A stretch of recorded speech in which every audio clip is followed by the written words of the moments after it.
Good evening, Gina. Can you hear me? Yeah, we can hear you. Yes, Councilmember Okay, Collazo, great. welcome. We hear you well. Okay, great. Thank you. No, you're How's very Marco? welcome, sir. Marco's great, man. I'll show you my background real quick, but I don't want you guys to get jealous. But there's a Oh, pool nice. and the boat is back there, so we're doing well. You look very nice. Thank you.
I leave to the Bahamas on Thursday, and I was like, man, I gotta get my other one. You should order one then. They're awesome.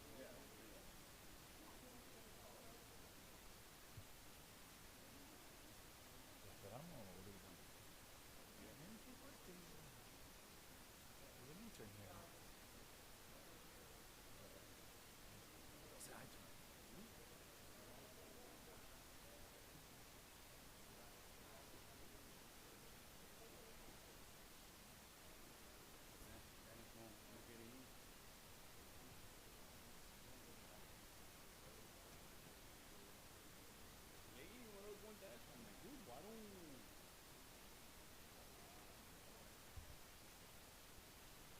Gina, it appears that somebody's mic is on the dais, and you can hear some of the background conversation.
It's 6:38.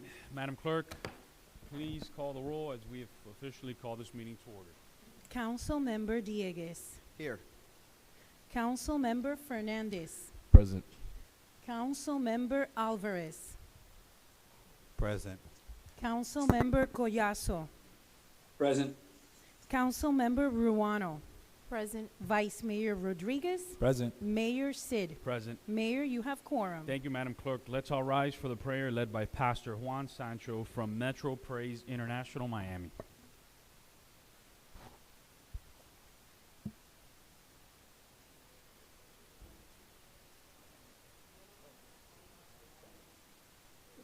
Got it. Thank you, Father.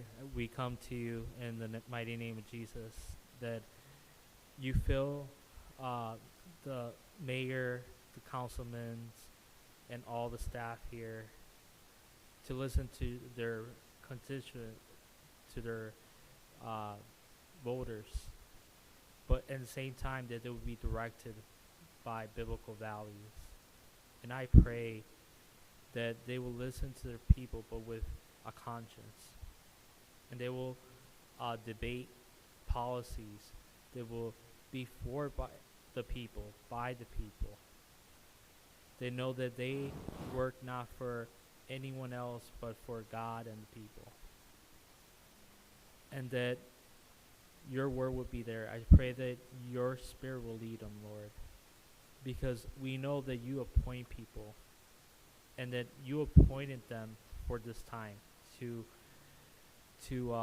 serve their city, serve the people in their city. And I pray that every decision they make, they will not do it based on other interests, but they will do it in the interest of the people. And I pray that they will do it with the love for their brother, because your word says, love your neighbor as yourself. And I pray right now as they discuss policies, as those with special needs, that they will do it for the love of those students and other issues they have too as well. That they will do it with the concern of their brother, their sister, their neighbor. And I ask that your spirit will give them wisdom in all the decision making they do. In Jesus' name. Thank you, Pastor Sancho. Remain standing for the Pledge of Allegiance led by Councilman Carlos Alvarez.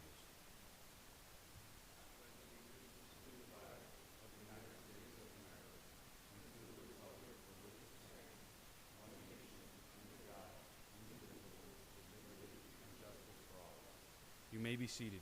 Now we have Ariel Fernandez with the Better You Minutes.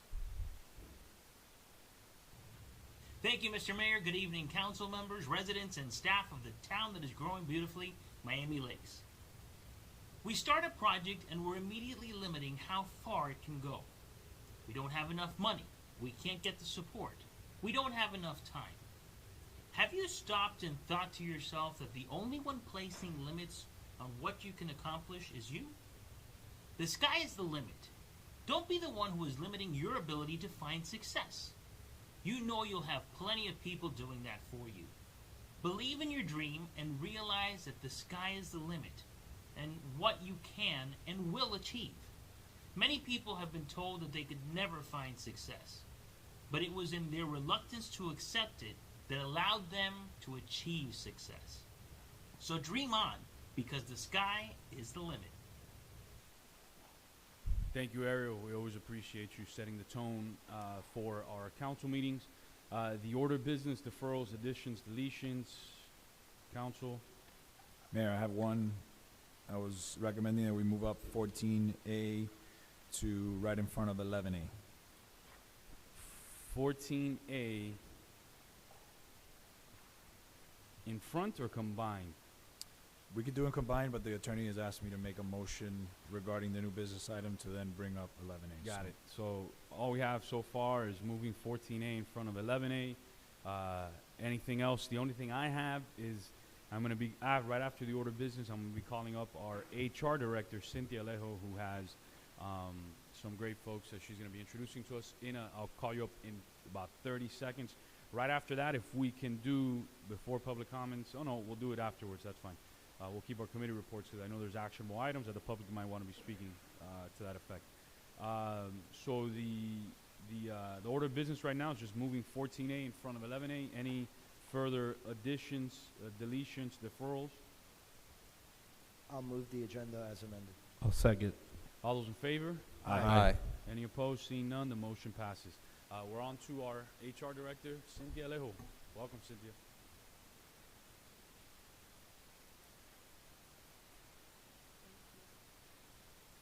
Good evening, Mayor and Town Council. I'm Cynthia Alejo, Human Resources Specialist for the town. Please join me in welcoming our Miami-Dade County Public Schools summer youth interns who will be working at Town Hall for 5 weeks. We have 3 students and they all attend Barbara Goldman. One couldn't make it tonight, but I have 2 here. And they applied and expressed an interest in learning about local government, so that's why they're with us. I have Ms. Haley Prieto, and she is working with Communications and Community Affairs with Ms. De Cardenas. And Mr. Leonardo Ladeira, he is working with Ms. Inguanzo in the clerk's office. The goal of the program is for students to develop the skills necessary to be successful in today's workplace. The program is a partnership between Miami-Dade County Public Schools and several nonprofit entities, such as the Children's Trust and EdFed, the Education Credit Union. These students come with so much enthusiasm, energy, and a desire to learn. I feel they will definitely grow beautifully this summer with us. I would also like to thank my colleagues. They're serving as mentors and guides, so these are the leaders of tomorrow, and I appreciate everyone's support. Welcome, guys. Public speaking part of this, you guys want to say a few words, or? I don't want to put you on the spot either, so.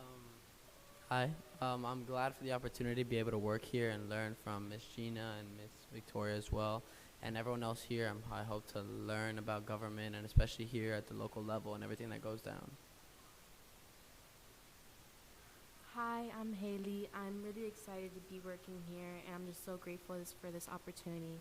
It's just an amazing program, and I'm just so glad as a woman that I have this opportunity. And thank you. Thank you. Thank you to Gators. The Welcome, future's Gators. bright. Yeah, welcome. And they didn't get nervous with the public speaking, so you guys did awesome. But welcome, guys. You're in good hands with Gina, with Cynthia, and the entire crew. Mayor, I will tell you, to embarrass him a little bit, Leo is actually on the Barbara Goldman mock trial team that I assist, so. Nice. Well, good to see you guys, and welcome.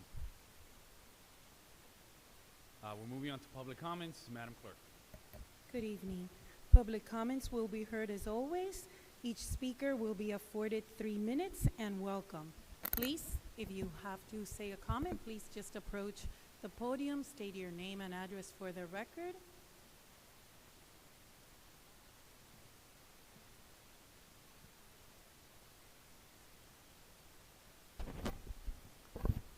Angelo Garcia, 16441 Northwest 77th place in the town of Miami Lakes. Good afternoon, Council, Mr. Mayor, Mr. Manager, Town Clerk. I'm gonna make it brief. I come on a very smooth and friendly tone, because I've seen that the times that I've been here before, I've gotten upset. And I've said to myself, why? It ain't worth it. So take your breath and talk, and don't hurt yourself, because life will continue moving forward. I'm here to talk about the bond, okay? A lot of you know me. I don't have those big, hard vocabularies that some of you have. I'm going to give it to you real simple. You guys know that this bond is not the right moment to do it. I've been talking to several residents, and I've been telling several residents that we have a way to find the money to fix the park. I'm all about it. The money's there, and you guys know how to find this money so we can take care of the issue with the park. And if you don't know, I'll invite you to coffee. and I'll show you, and you'll know where to find the money. You just don't want to look for it. So those are the things I'm talking to you.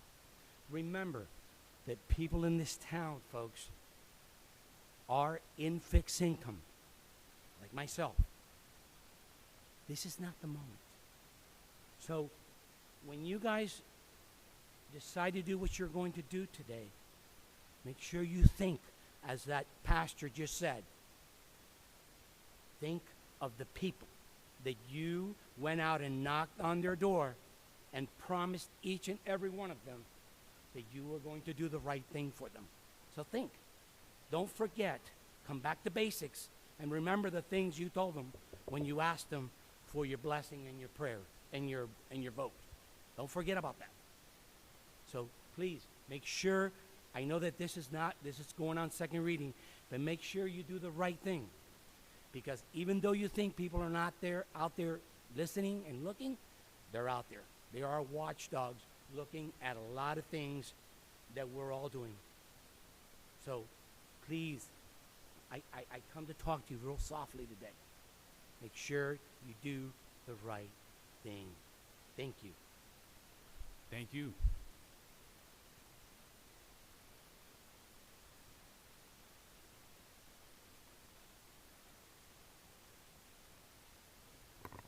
Martha Mendez, 7,000 Glen Eagle Drive. I'm going to use my 3 minutes to give an opportunity to 2 council members to apologize to the residents of this town. One for calling co-council members terrorists, and the other one for trying to eject from the chamber a resident who was speaking and went over her time allotted.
You're both ashamed to have on the council.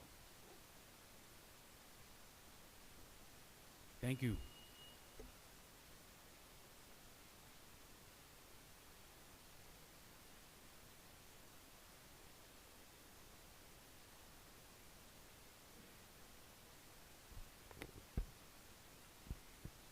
Good evening.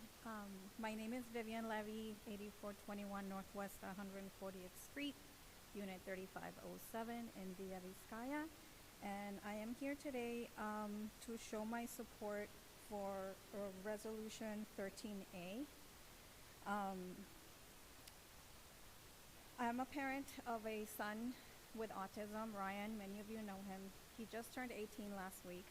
So I am very hopeful, as my shirt says, Hope for Autism. I'm a member of that group and also vice chair of the Special Needs Advisory Board. And when I read this, it made me very hopeful. It's the first time I've seen anything like this, so I'm grateful to all of you, especially Marilyn, Councilwoman Ruano, and Mayor Sid. I know you both have been, champions of our cause for your time serving. I speak to you from my heart because I live it every day, and this would be amazing for our kids to be able to continue going to school, because once they age out, there's not that many programs out there. Most of the programs are either for the higher functioning or the lower functioning. So it seems like the population in the middle, how it usually goes, falls through the cracks. So I think something like this, makes me think of our mission statement for the Special Needs Advisory Board, which is to create a model town for inclusion. So I hope that other municipalities look at this resolution and, do something similar. And hopefully the school board will consider extending the age over 21. So thank you. Thank you, Vivian.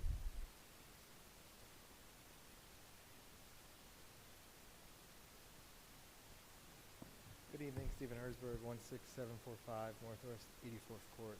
Just briefly on the ballot language, regardless of the way it reads or the way previously approved or a new reading, I just want to emphasize that I hope the council provides the town, I believe there's money put away to provide the town educational material based off the ballot and what this issue is about, and that it's very unbiased. It just goes straight to the facts. I am a full proponent of sending this to the residents. It's been too long. Every time we delay it, it will just become more and more costly, and the residents get to decide. Those against it, well, the residents decide whether or not they're for it. But it's extremely important, and I know there's a group of people, whether on each side, that are going to be looking at these materials very carefully, that whatever materials the town sends out to residents is completely unbiased. It's straight to the facts and nothing else. I'm not for it, not against it. This is what the bond will be, and this is how much it will cost you, and this is what we're going to do with the bond. And assuming the town does that, what can you do? The residents have the choice, and that's democracy at its finest, right? So I just want to reiterate that regardless of the way the ballot language goes, it should go to the ballot, it should go to the residents. I just hope the town provides a very unbiased and factual education about the ballot language. Thank you. Thank you.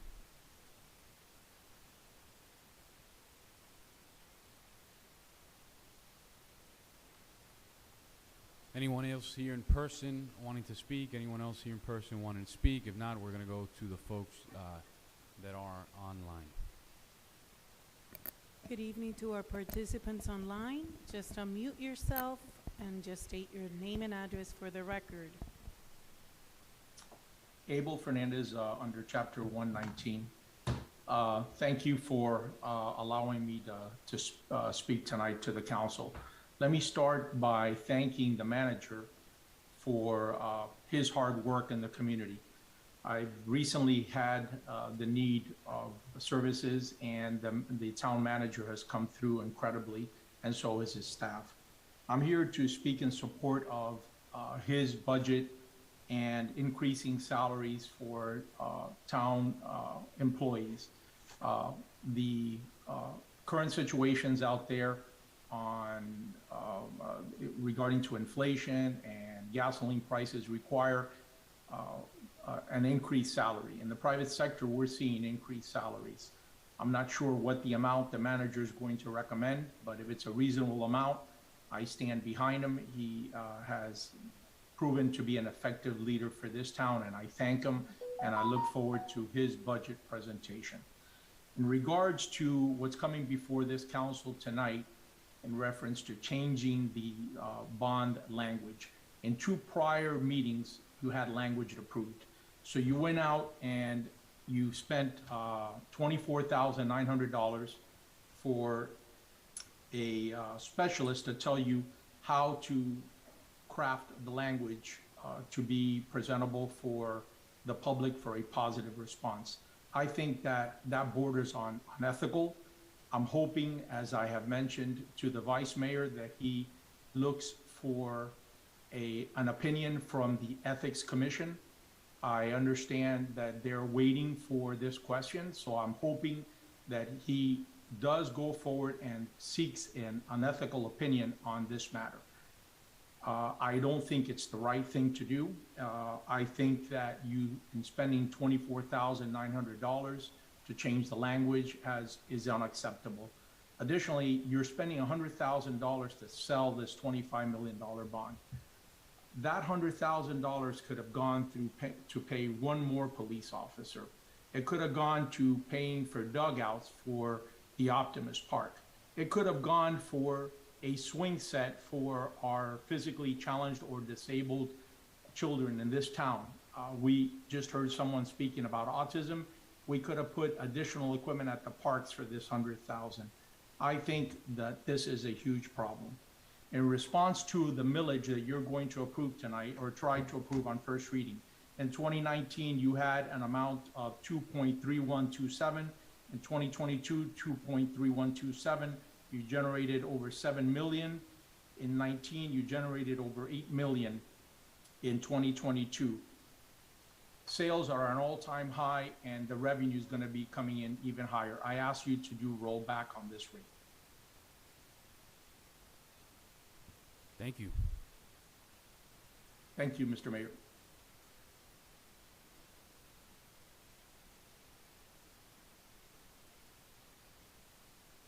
Anyone else online wishing to speak, please unmute yourself. Claudia Luces. Good evening. Good evening. Claudia Luces, 8220 Menteith Terrace, Miami Lakes, Florida.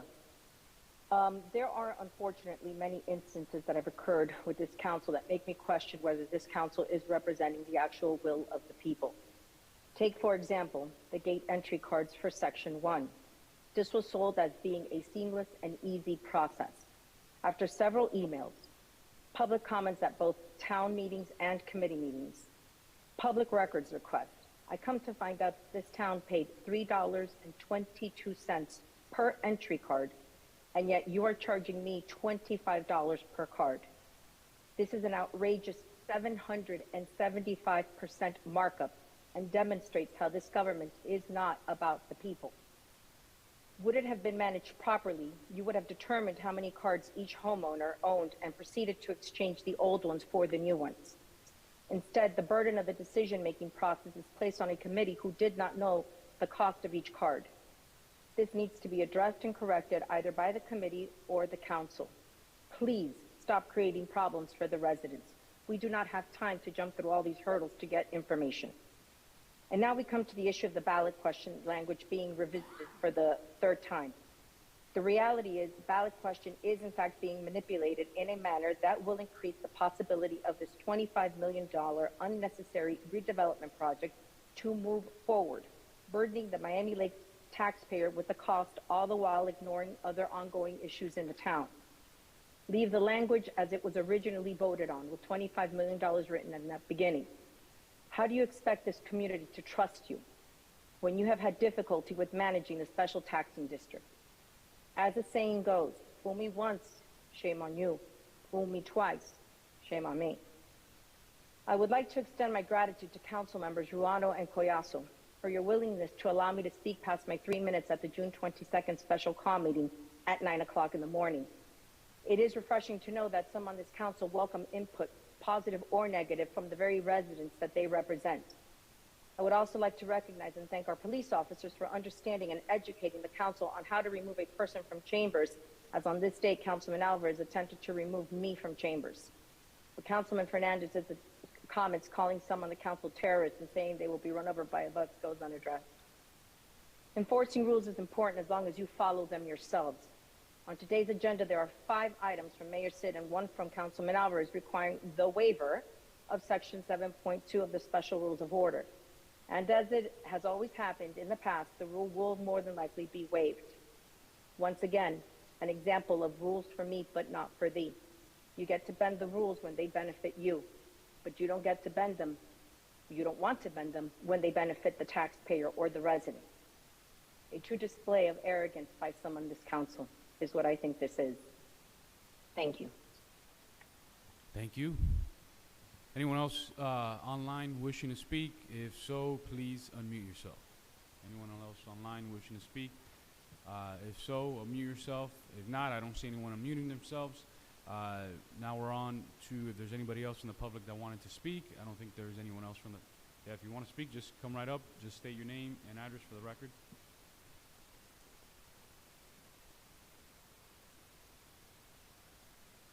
Yes, good evening. I'm a first-timer to this meeting. I'm glad for the opportunity to come and participate. I've been a resident, Francisco Ojeda, 9137 Northwest 150th Terrace, Miami Lakes. Thank you for the opportunity to come and be a part of my community. I have been a resident here for 22 years, and I've loved most of it. I'm just bringing to your attention, I'm not sure if this is the correct way to go about it or whatnot.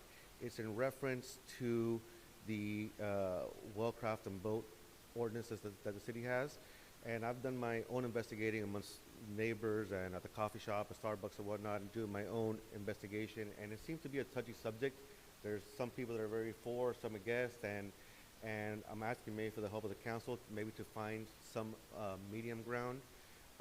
Unfortunately, the people that are strongly no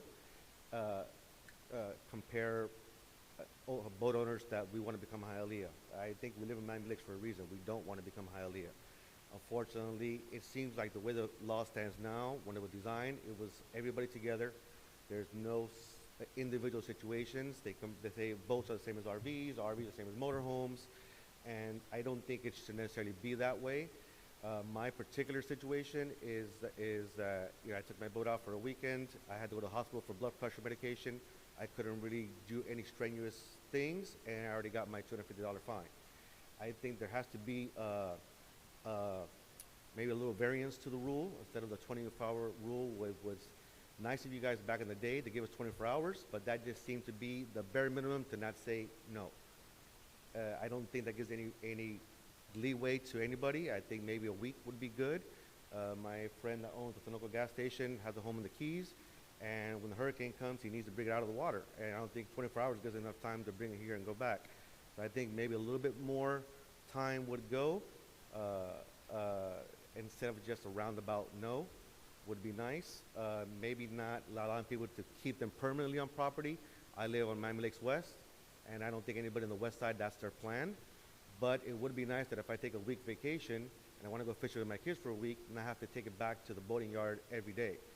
I think that maybe we can find a little room in the way the law stands, so that it's not just we'll give you 24 hours just to not tell you no. Thank you very much for your time. Thank you. And if you get with Lorenzo, we're going to have a meeting the first Tuesday of August. The Planning and Zoning Board is going to have a hearing to work on exactly what you just said. So see if there's solutions like that. So I don't know if you want to give him the correct date, Lorenzo, in time for the Planning and Zoning Board if you can. If anyone else in the public wishing to speak? Anyone else in the public wishing to speak? Anyone else online wishing to speak? Anyone else online wishing to speak? Seeing nobody here in the public or online wishing to speak, public comments is closed. We're moving on to appointments. I'm going to read out some names. I know I saw some of the folks here tonight. We're going to need a waiver of the rules. Councilwoman Ruano and Councilmember Collazo are requesting a waiver of rules for some appointments that they're making that did not meet the 2-meeting requirement. I'll move that. I'll second that waiver. All those in favor? Aye. Any opposed? Seeing none, the motion passes. Align Sanchez to the Youth Activities Task Force by Councilmember Marilyn Ruano. Manuel Perez to the Economic Development Committee by Councilmember Marilyn Ruano. Luis Rodriguez to the Neighborhood Improvement Committee in Royal Oaks. Councilmember Marilyn Ruano, and I don't know if you meant to say Neighborhood Services District. Was that okay? Neighborhood Services District in Royal Oaks. Councilmember Ruano. Brandon Diaz, who I just saw him walk into the building. I don't know where Brandon went. To the Public Safety Committee by Councilmember Luis Collazo. Marcelino Sotolongo to the Neighborhood Service District by Mayor Manny Sid. The Lake District. Esther Colon to the Blasting Advisory Board by Councilmember Marilyn Ruano. Brenda Escobar to the Elderly Affairs Committee by Councilmember Josh Diegues. Any motion to officially appoint these folks? I'll move to appoint the members that you read into the record. I'll second. All those in favor? Aye. Any opposed? Seeing none, the motion passes. Any of the names, any of the folks that we just mentioned your name here today, please stand up. If you're here, please stand up. Let's give these folks a round of applause.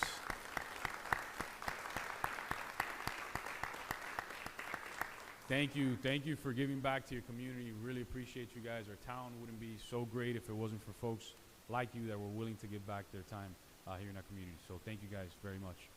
We're moving on to well, Brandon, we just mentioned your name and we gave, we got to give Brandon a round of applause, right? So,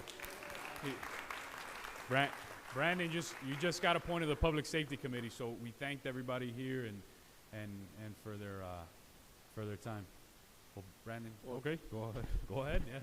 Thank you, Mayor, Vice Mayor, and Council for the opportunity. It's my pleasure to be back and serving on public safety with Nancy and the rest of the committee. Thank you, guys. I regret my vote. Welcome back. Can we reopen this? I want to take back my vote.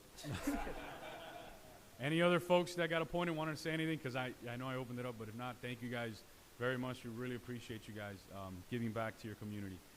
We're moving on to committee reports. We have the Cultural Affairs Committee, Chair Robinson, and I see the great Felicia Salazar here with us today.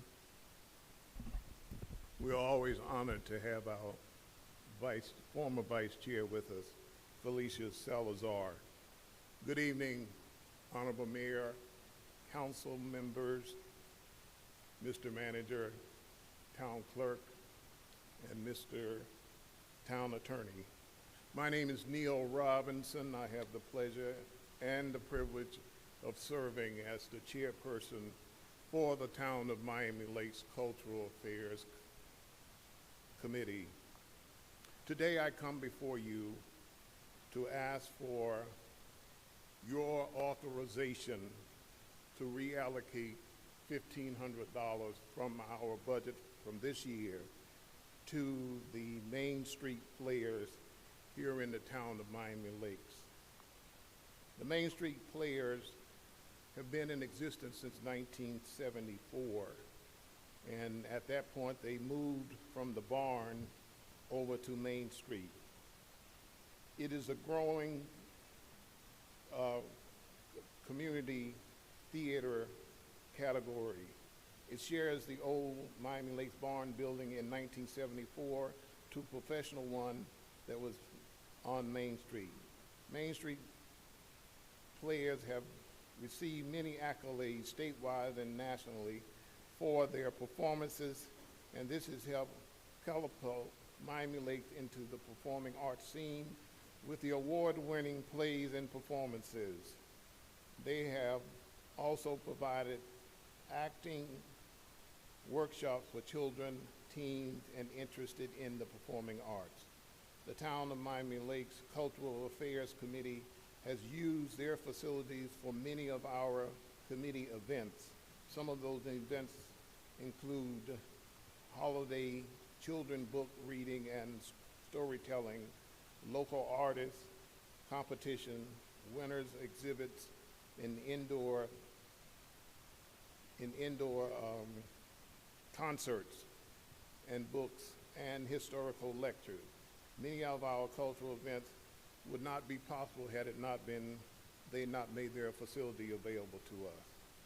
So earlier this year, at the beginning of our fiscal year, the issue came before us making a request for $1,500, making a request for funding to help underwrite the Miami Lakes Main Street Players. So we asked that we table that discussion, and then at our last meeting, May the 11th, it was brought up again, and we acted upon it, and it was moved by our former vice chair and seconded, and it passed unanimously. So today we ask for your approval to move $1,500 to assist the Main Street Players. We have some savings as a result of the booths that we used just July 4th, where people, companies who came with food trucks paid a fee. We had some savings from our Juneteenth celebration, which was on June the 8th, because we had a major sponsor, and from Hispanic Heritage, as well as a concert in the park. So we humbly ask for your approval to allow us to assist a local organization that's done a lot of great things here in the town of Miami Lakes. Thank you. Mr. Mayor. Yes. I'd like to make a motion to approve the request by the Cultural Affairs Committee. I'll second that. Discussion on this, council? Discussion? Anyone? Discussion? Anyone? Anyone? Seeing none, all those in favor? Aye. Aye. Any Thank you so opposed? The motion passes. Thank you so very much, and have a wonderful evening. No, thank you for the work that you do. Main Street Players is a great organization, and we're, as you saw, it's unanimous, and we're very happy to support them. I mean, they do a great job here in our community. Chair Pineda. Good evening, Mayor. Good evening, Council. Senor Councilwoman Abad. Gina. How you doing? So the EAB would like to request for the council to approve a school board District 4 candidate forum on August 3rd at 7 p.m. here in the chambers. We think it would be a great time for the town to see what the three candidates are all about, to ask some questions, and perhaps make up their mind, you know, regarding what they have to say. I'll move it. Second. Discussion on this, council? Discussion on this, council? Discussion on this, council? See none, all those in favor? Aye. Any opposed? The motion passes. Thank you. We are on, and I did want to make a point. I appreciate you guys bringing this up. I know we talked about this.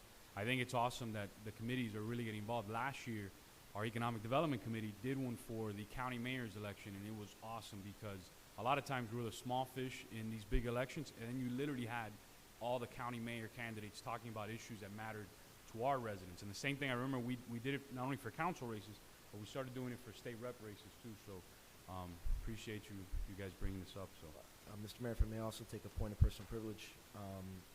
Yes, thank you very much for agreeing to host this event. The town has a very rich history with giving a platform to candidates, whether they be judges, state representatives, commissioners, the list goes on. My one request, which I think goes without saying, but I just want to reiterate it, is obviously you have two members of the committee that have a personal interest in that race. You know, in the interest of making sure that we put on the best debate possible, be sure obviously to isolate them from the planning process. So, you know, it'll be more effective that way, and also will remove any potential allegations of there being a stain. So, you know, I just wanted to make sure I put those thoughts on the record, which again, I'm sure you guys are already doing, but please be very careful about that. Thank you. thank you. We're on to no special presentations today. We're on to the consent calendar. Veterans Committee, yes. Chair Coot, I could not leave you out. Sorry about that. Thank you, Mr. Mayor. Or I was getting ahead of myself there. Good evening, Mr. Mayor, Mr. Vice Mayor, esteemed members of the Town Council, and the wonderful leadership and staff of our great town of Miami Lakes. It's a pleasure to be here. I'm Michael Coot, Chairman of the Veterans Committee. And I've come before you to seek authorization to transfer $10,000 from our budget earmarked for the military tribute campaign to the line item for the Veterans Dedication Ceremony and Memorial, which I believe you have on your packet, page 18. We're blessed with a very generous sponsor in the form of Mr. Fred Senra and the Auto Mall, who paid for the banner campaign in its entirety, leaving us with an overage. And so what we're asking is we'd like to honor veterans with the monies that we had earmarked for the banner campaign, and then transfer that over to honoring veterans in a slightly different manner with a line item that we have established. We as the Veterans Committee would like to see in the years ahead an expenditure of monies, and we have a current grant request that's been submitted thanks to our amazing grant writer, Ms. Wilson, and the efforts of Ms. DeCardenas to address a number of those improvements. However, at the very core of our gratitude and thankfulness of the veterans of the United States Armed Forces is their sacrifice. And so we've talked about a cow, a splash pad, some gym equipment, and the like. And we hope to see someday all of these things might be added. But in the meantime, our country was founded on the principles of freedom. And the people who have immigrated here have dreamed of a life of freedom. Freedom means so much to so many, but we can all agree on one thing: we love freedom in this country. And of course, freedom is never free. We believe if the park is to have only one monument, it should be a monument that recognizes our collective gratitude to our freedoms and our collective gratitude to the men and women who have died in support of our United States of America. The battlefield cross, which I believe you might have a picture of, is a non-denominational tribute to our fallen. When deployed overseas, the military will honor a service member killed in combat through a simple ceremony. The body is always flown to Dover Air Force Base in Delaware, where it's prepared for burial and returned to the family. But those of us who remain overseas are afforded closure through a simple ceremony in the area of conflict. A pair of boots are placed on the ground, a bayonet is affixed to a rifle, and that's driven into the ground, and a helmet is placed on top of that rifle, and the soldiers, sailors, airmen, Marines, dog tags are placed on that rifle. And we say a few words, and it's our way of saying goodbye before we get to the fight. We would like to see this monument displayed at Veterans Park. As one walks from the Mary Collins parking lot into the park and the trail splits, there's currently a Picnic West sign there, I believe, and right there it seemed to be a fitting place, but obviously would leave that up to staff to decide. We have priced several battlefield cross sculptures, and the prices range from $5,000 to $20,000, with the base or pedestal ranging in price as well. The one that you have depicted in your packet is $8,500 with shipping included. However, we believe that we could get it a bit cheaper if we shop around, and we have inquiries currently waiting responses. There's also a pedestal, 20 by 20 by 28, which we thought would be a simple matter of procuring. Costs about $850. We were going to use a local vendor here. They cost about $225 to deliver, but unbeknownst to us, it weighs 900 pounds. So I'm not quite sure what we're going to do with that, but I think we can, work through it. And so maybe some other alternatives might be considered. But we feel confident we can pay for the sculpture and all the associated costs by moving the veterans' money earmarked from one form of veteran tribute to another. And we are requesting the town council approve our request to appropriate the monies in order to support this dignified yet simple tribute to the sacrifice made by some for all of us. Mr. Thank Mayor. you. Pending your questions. I'll Yes. move the request. I'll second. Any discussion on this, Councilman Collazo? No, I wanted to second the request, but it's fine. I completely support the idea, and I think it's a beautiful tribute and ideally located at Veterans Park. Thank you so much, Chairman Kuth, for bringing forward. Thank you, Councilman. Any discussion on this, council? Any discussion? Seeing none, all those in favor? Aye. Aye. Any opposed? Seeing none, the motion passes. Thank you, Chairman. Our thanks to all of you. Thank you very much. We look forward to the unveiling. We're on to no special presentations. We're on to the consent calendar. item 10A. I'll move it. Second. All those in favor? Aye. Aye. Any opposed? Seeing none, the motion passes. The consent calendar has been approved. We're on to item 14A, Vice Mayor. Thank you, Mayor. As you can see in the agenda, it says that this item was tabled from a meeting on June 22nd. The motion I was making at that meeting was for item 11A to be put on the agenda, which is an ordinance and first reading for reconsideration of the ballot language. So I'm going to be making that motion, and then we can get into item 11A. Second. There's a motion and a second. Discussion. Madam Clerk, please call the roll. Councilmember Dieguez. No. Councilmember Fernandez. Yes. Councilmember Alvarez. Yes. Councilmember Collazo. Yes. Councilmember Ruano. No. Vice Mayor Rodriguez. Yes. Mayor Sid. Yes. The motion passes. Thank you, Madam Clerk. We're on to the next item, which is item 11A. Mr. Attorney. An ordinance of the Town of Miami Lakes, Florida, pursuant to the requirements of the general laws and the Constitution of the State of Florida and the Town of Miami Lakes Charter, for the holding of a bond referendum election in conjunction with the regular municipal election of the Town of Miami Lakes, Florida on November 8th, 2022, to consider the question of whether the town shall be authorized to issue general obligation bonds of the town in an aggregate principal amount of not exceeding $25 million, payable from unlimited ad valorem taxation, bearing interest at rates determined at the time of sale thereof, not exceeding the maximum legal interest rate at such time, to improve community health and public green spaces by renovating recreational facilities at Miami Lakes Optimus Park, as described herein, and to pay costs of insurance of such bonds, providing for an effective date. Thank you, Mr. Attorney. Public comments. Welcome back. You will be using your 3 minutes this time, I know. Martha Mendez, 7,000 Glen Eagle Drive. You spend $25,000 on a consultant. I'll make it easy for you.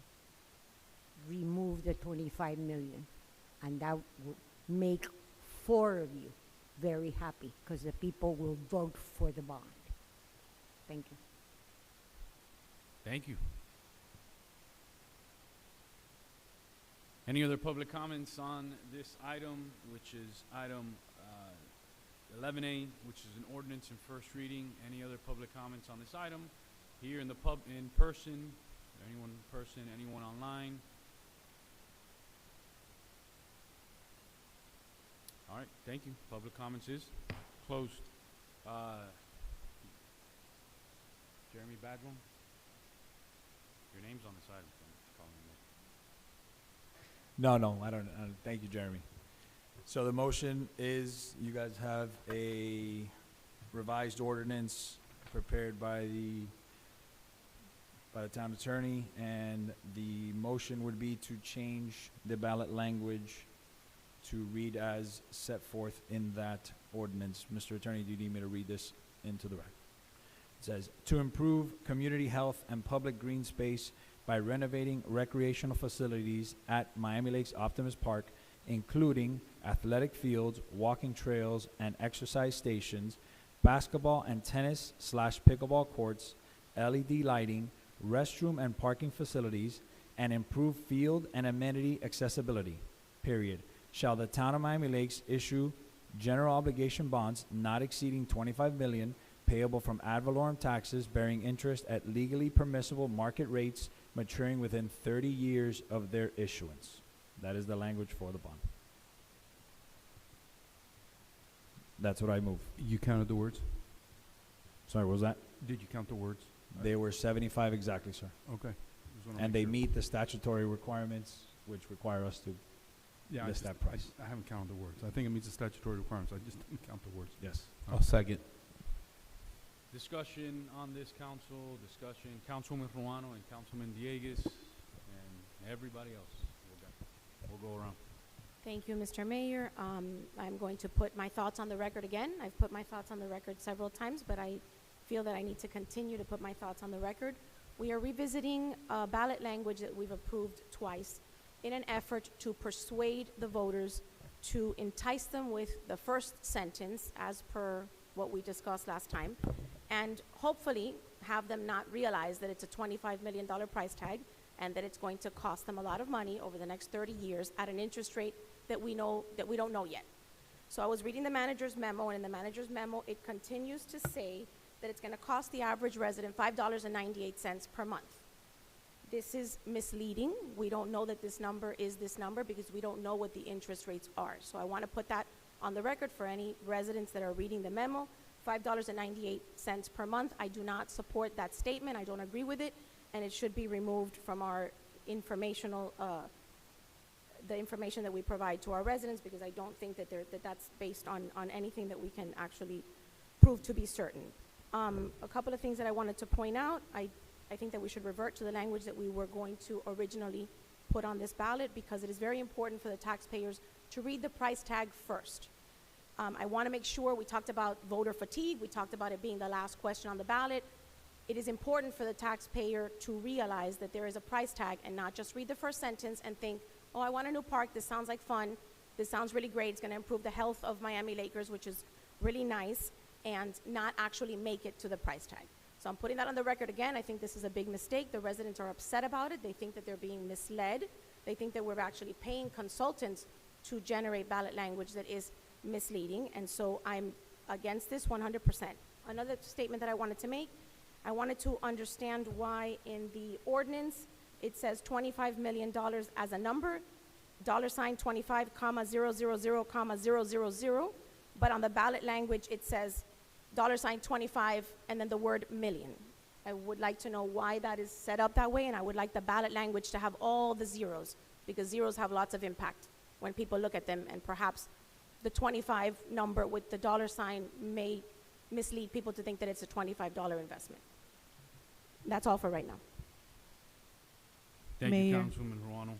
I just want to let you all know, just Mr. Angelo Cuadra Garcia would like to speak, and as well, I was informed via text that Mr. Abel Fernandez meant to speak when public comments right now was opened. I move to reopen public comments. Just let you all know. I'll second the motion. There's a motion and a second. Madam Clerk, please call the roll on public comments. Yes. Councilmember Alvarez. Yes. Councilmember Fernandez. No. Councilmember Collazo. Yes. Councilmember Ruano. Yes. Councilmember Dieguez. Yes, but let's not make this a regular thing, please. Vice Mayor Rodriguez. Yes.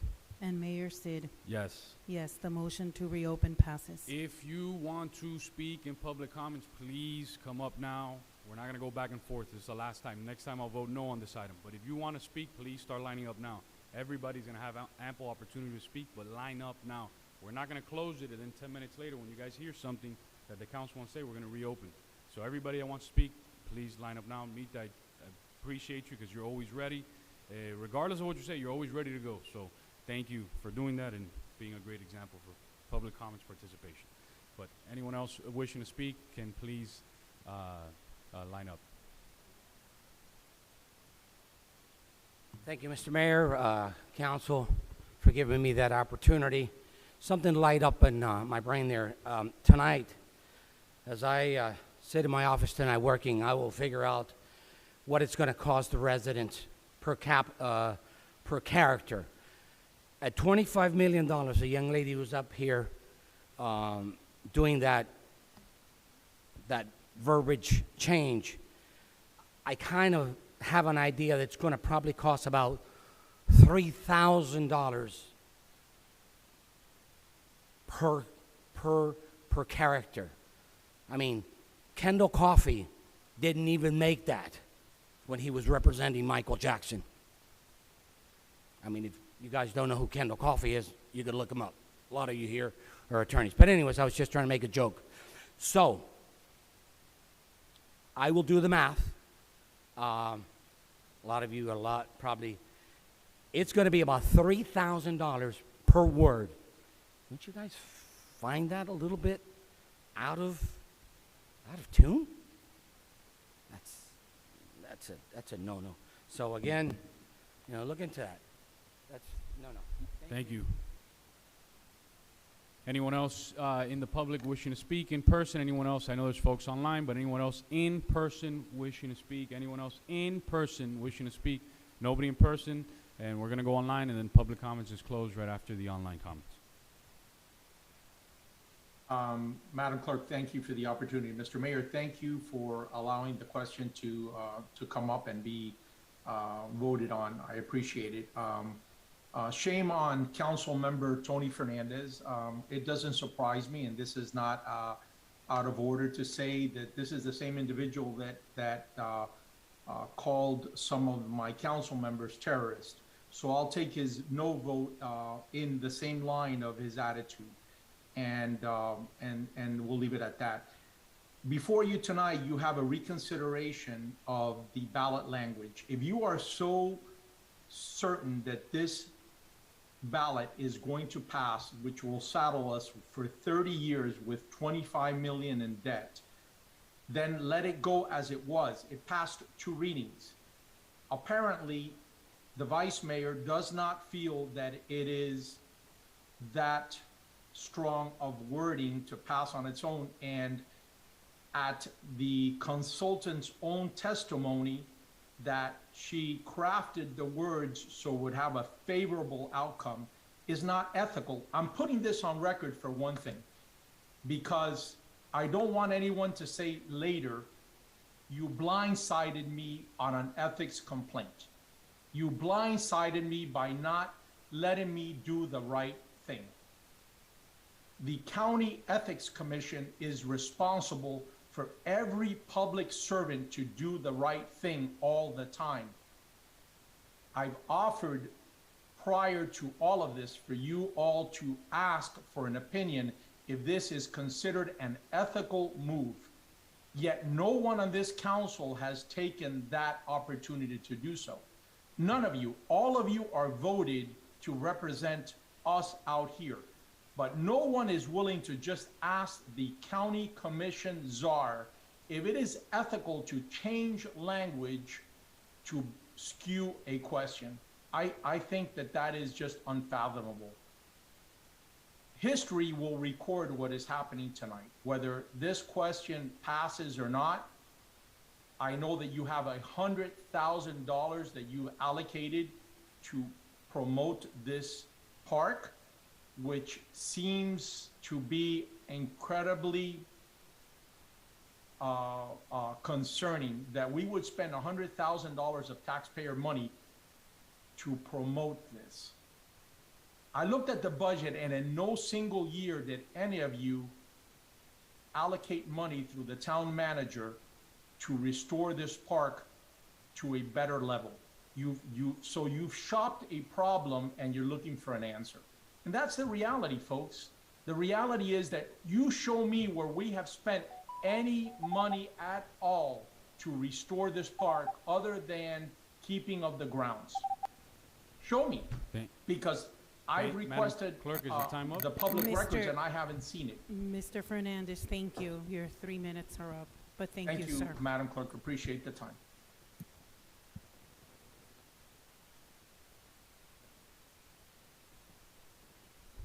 Thank you very much. Thank you for everybody participating in public comments.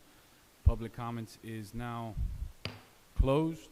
We're moving on this item. I know Councilman Dieguez had his hand up right after Councilman Ruan.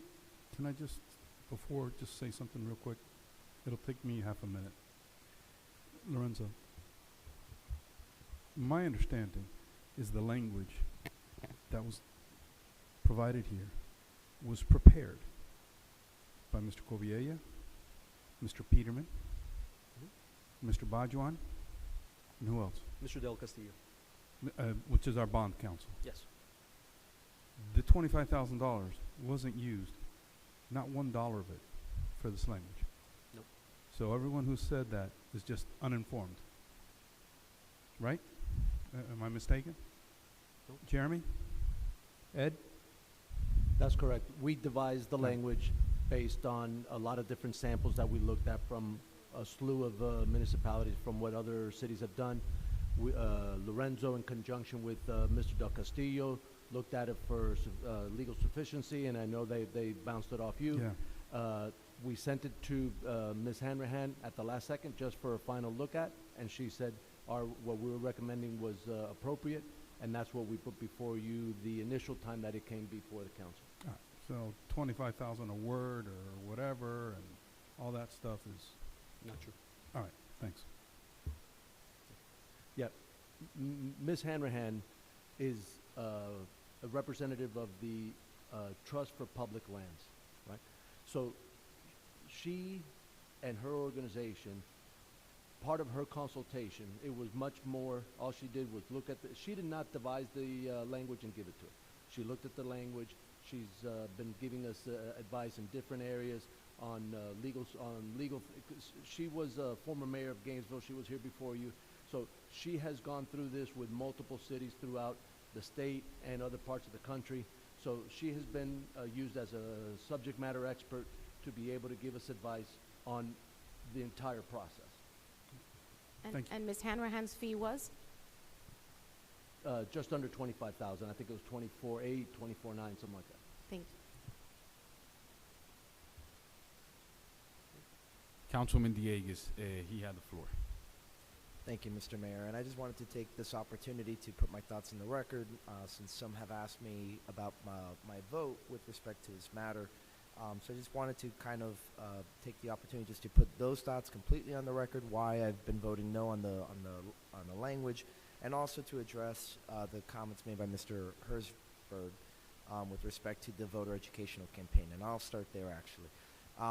Shortly after I was elected and I was installed onto this council, I had an item to ensure that with certain bond referendums that we would have a voter education campaign that was purely based on the facts. It was modeled after a pamphlet that I actually that a friend of mine had received over in Scottsdale, Arizona. It was all about the numbers, explaining what the project is. Very boring stuff. Wasn't meant to do any sales job. Unfortunately, though, that money that was going to be used for to implement this item and this voter education campaign, a sort of we report, you decide, the state legislature has preempted municipalities from being able to engage in those sorts of activities. So for that reason, we will not be doing a voter education campaign. And although, of course, you are free to get information from us, to reach out to town staff, and we'll be more than happy to get that to you. But I did want to let you know that state law now preempts us from being able to engage in those voter education campaigns.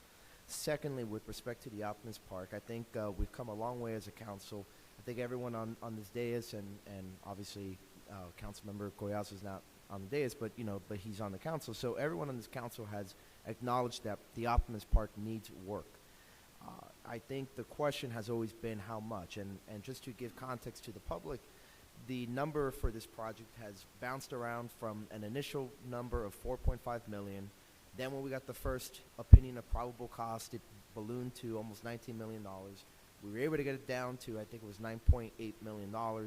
And then after numerous discussions, we broke off the project into different options, to see a menu of different, I guess, possible outcomes for the park that would improve it in some form or another, that ranged from the $4.5 million on the low end to, at the time, I think it was $22 million in the high end with the gymnasium, that one being option 4.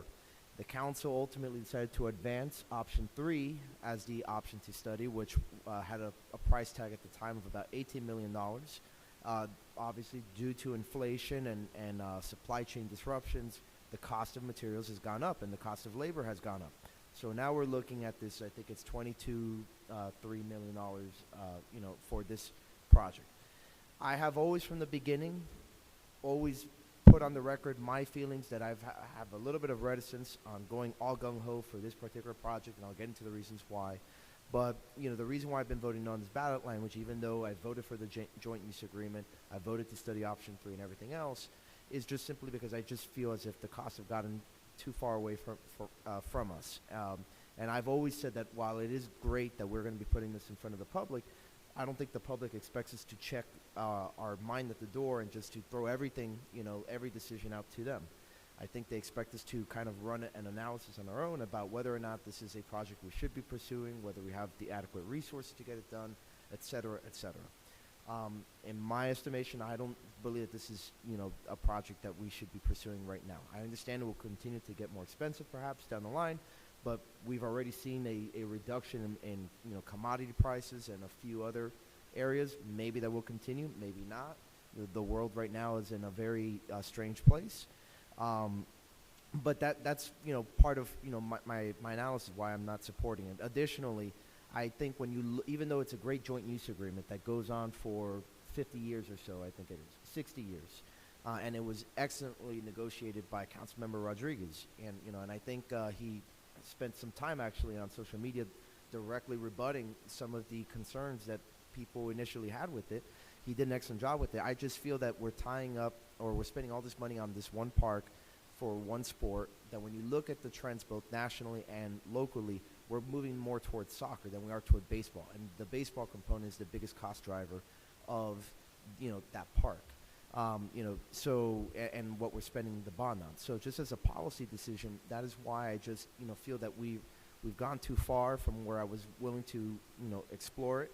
I know that obviously reasonable minds can disagree, and I'm sure there's going to be plenty who disagree with me, but I wanted to put my thoughts on the record so that if anyone had questions, to follow up with me, that's where I'm coming from. So, of course, it seems to me as if there's a majority in this council who is going to advance this, and the voters will have their opportunity to vote on it, and one way or the other. But I just wanted to at least put my thought process on the record, to show as well where I've been consistent and why, after the joint use agreement, I started to, retrench, if you will.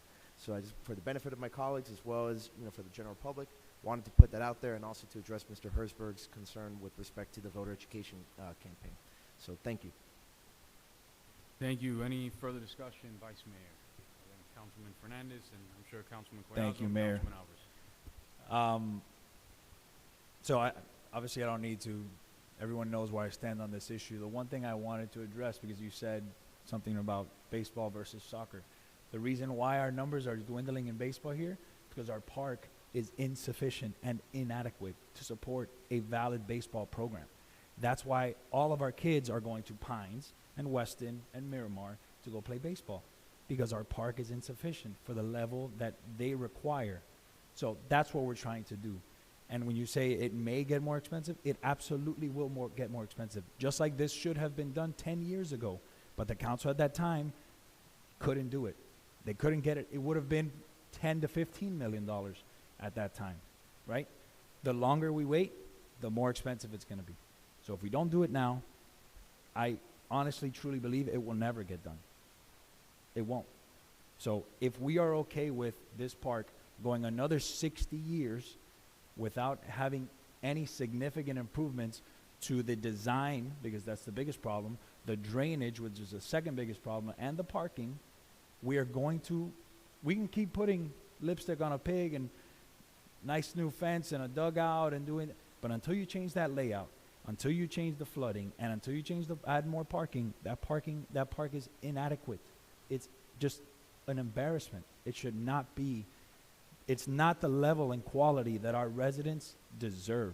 That's just the plain, simple reality of it, Councilman. So I understand your position, and I appreciate what you're saying. I think we should put it to the voters, and that's what we're going to do, and we'll see. Hopefully it's more than 50% of the voters agree. Thank you, Vice Mayor, Councilman Fernandez, Councilman Collazo, and Councilman Alvarez. Thank you, Mayor. Mr. Manager, how different is the initial language that you presented to us, what was developed by you and Lorenzo, and from what is being proposed right now?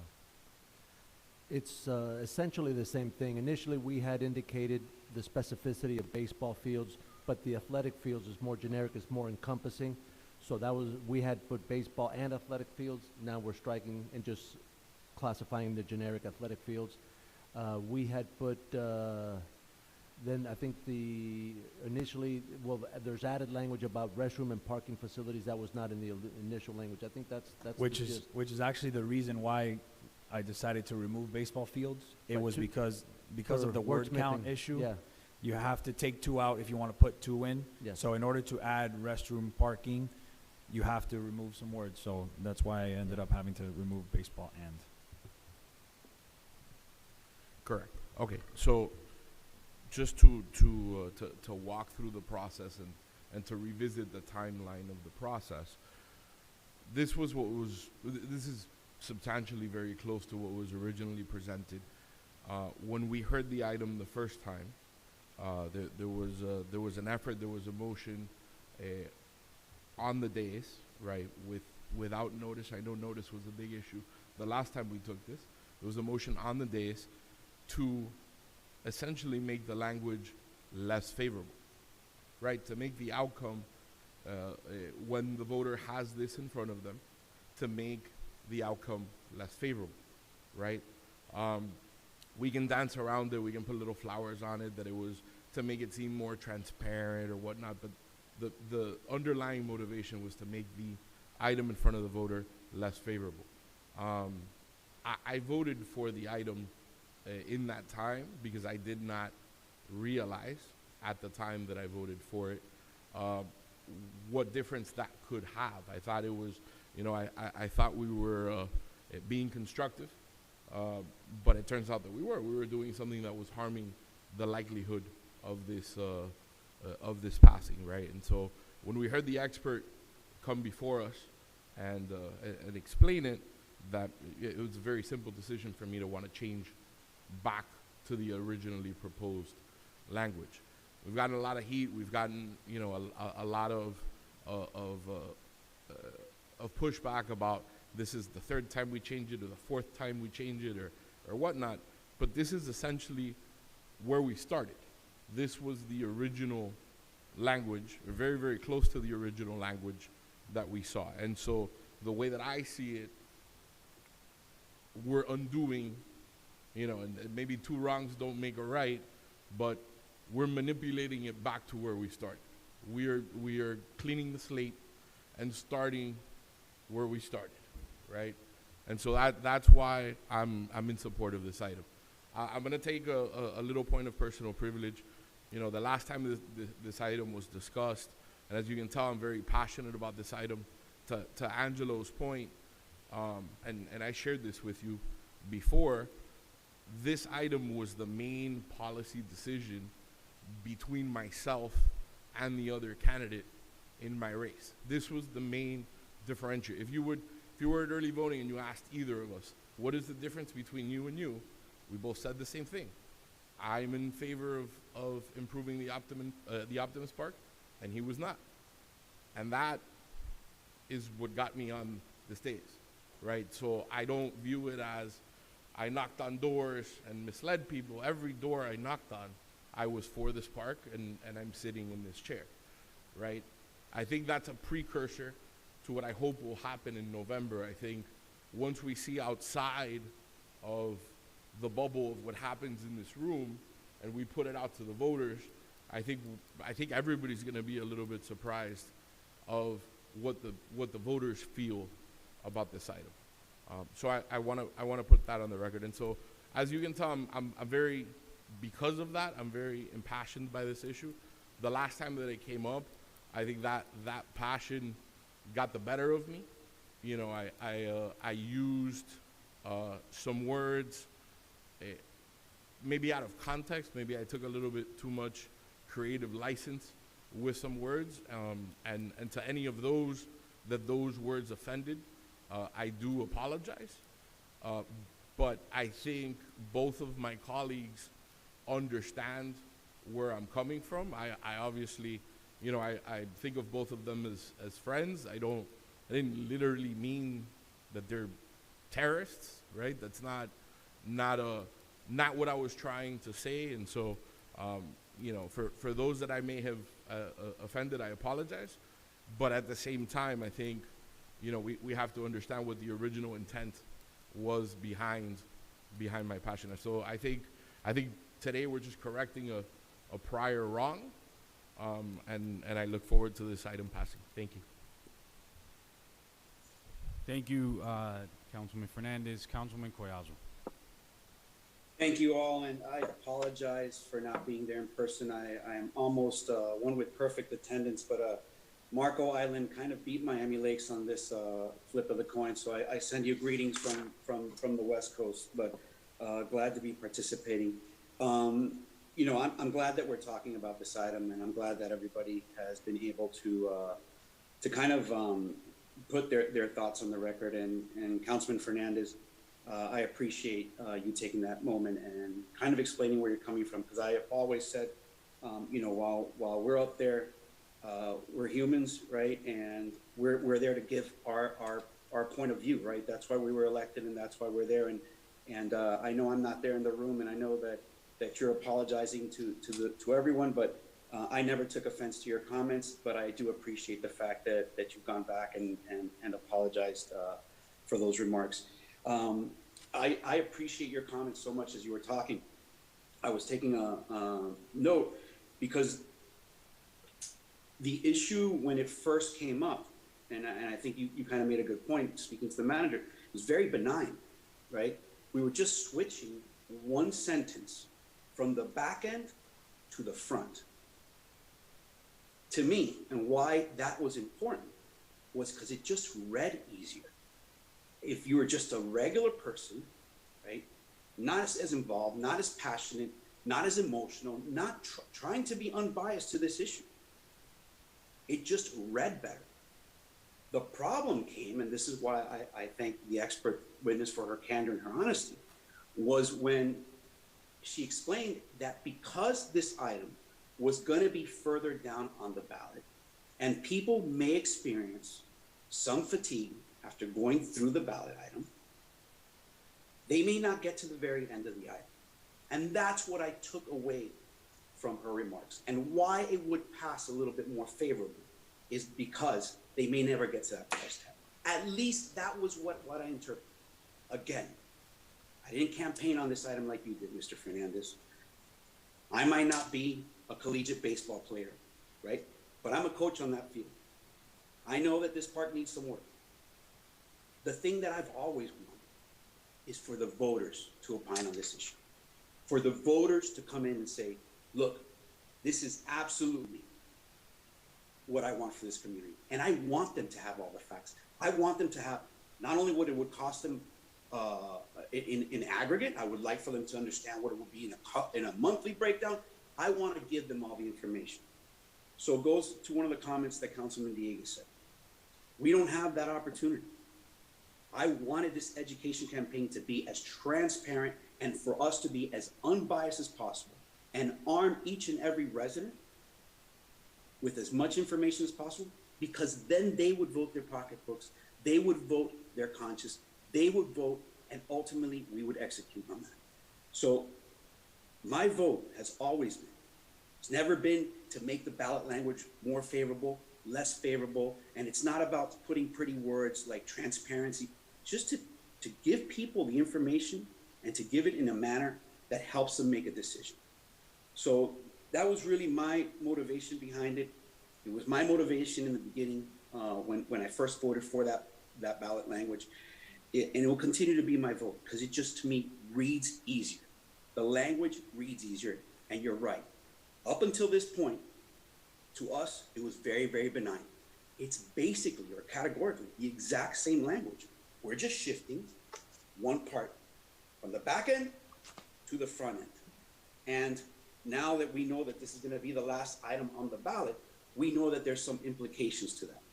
And that was never the motivation. I don't believe it was the motivation of anybody here to kind of not have people get to that part. But that's the part that I felt that I was able to take away from some of the, some of the feedback that I got. But I'm gonna support the ballot language remaining how it was when we initially voted it through.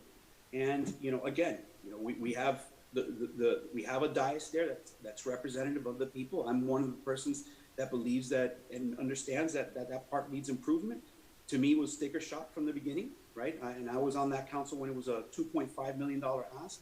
and now it's a little bit more, but it is what it is. So I appreciate the opportunity to bring it back, and that's Vice Mayor Rodriguez. That's why I second the motion. I second it because I want to make sure that we have a fair shake, not just throughout this process, but even here on the dais. So if anybody wants to change their mind on the vote, at least I wanted to put my comments on the record and make sure that my colleagues understood where I was coming from on this item, and I appreciate the time. Thank you. Thank you, Councilman Collazo. Councilman Alvarez. Thank you, Mayor. And I was having this conversation with a resident last week. This is the town of Miami Lakes. Our children, our residents should not settle to play in other recreational facilities outside of our municipality. Our golf course, which I was in support of, should be renovated so we can play here in our town. An emergency room, an ER, should be available to our residents without us having to travel to Miramar, Pembroke Pines, or any other municipality for that matter. We should have all the dining options and amenities that this town, this resident, the children, and the generations to come merit.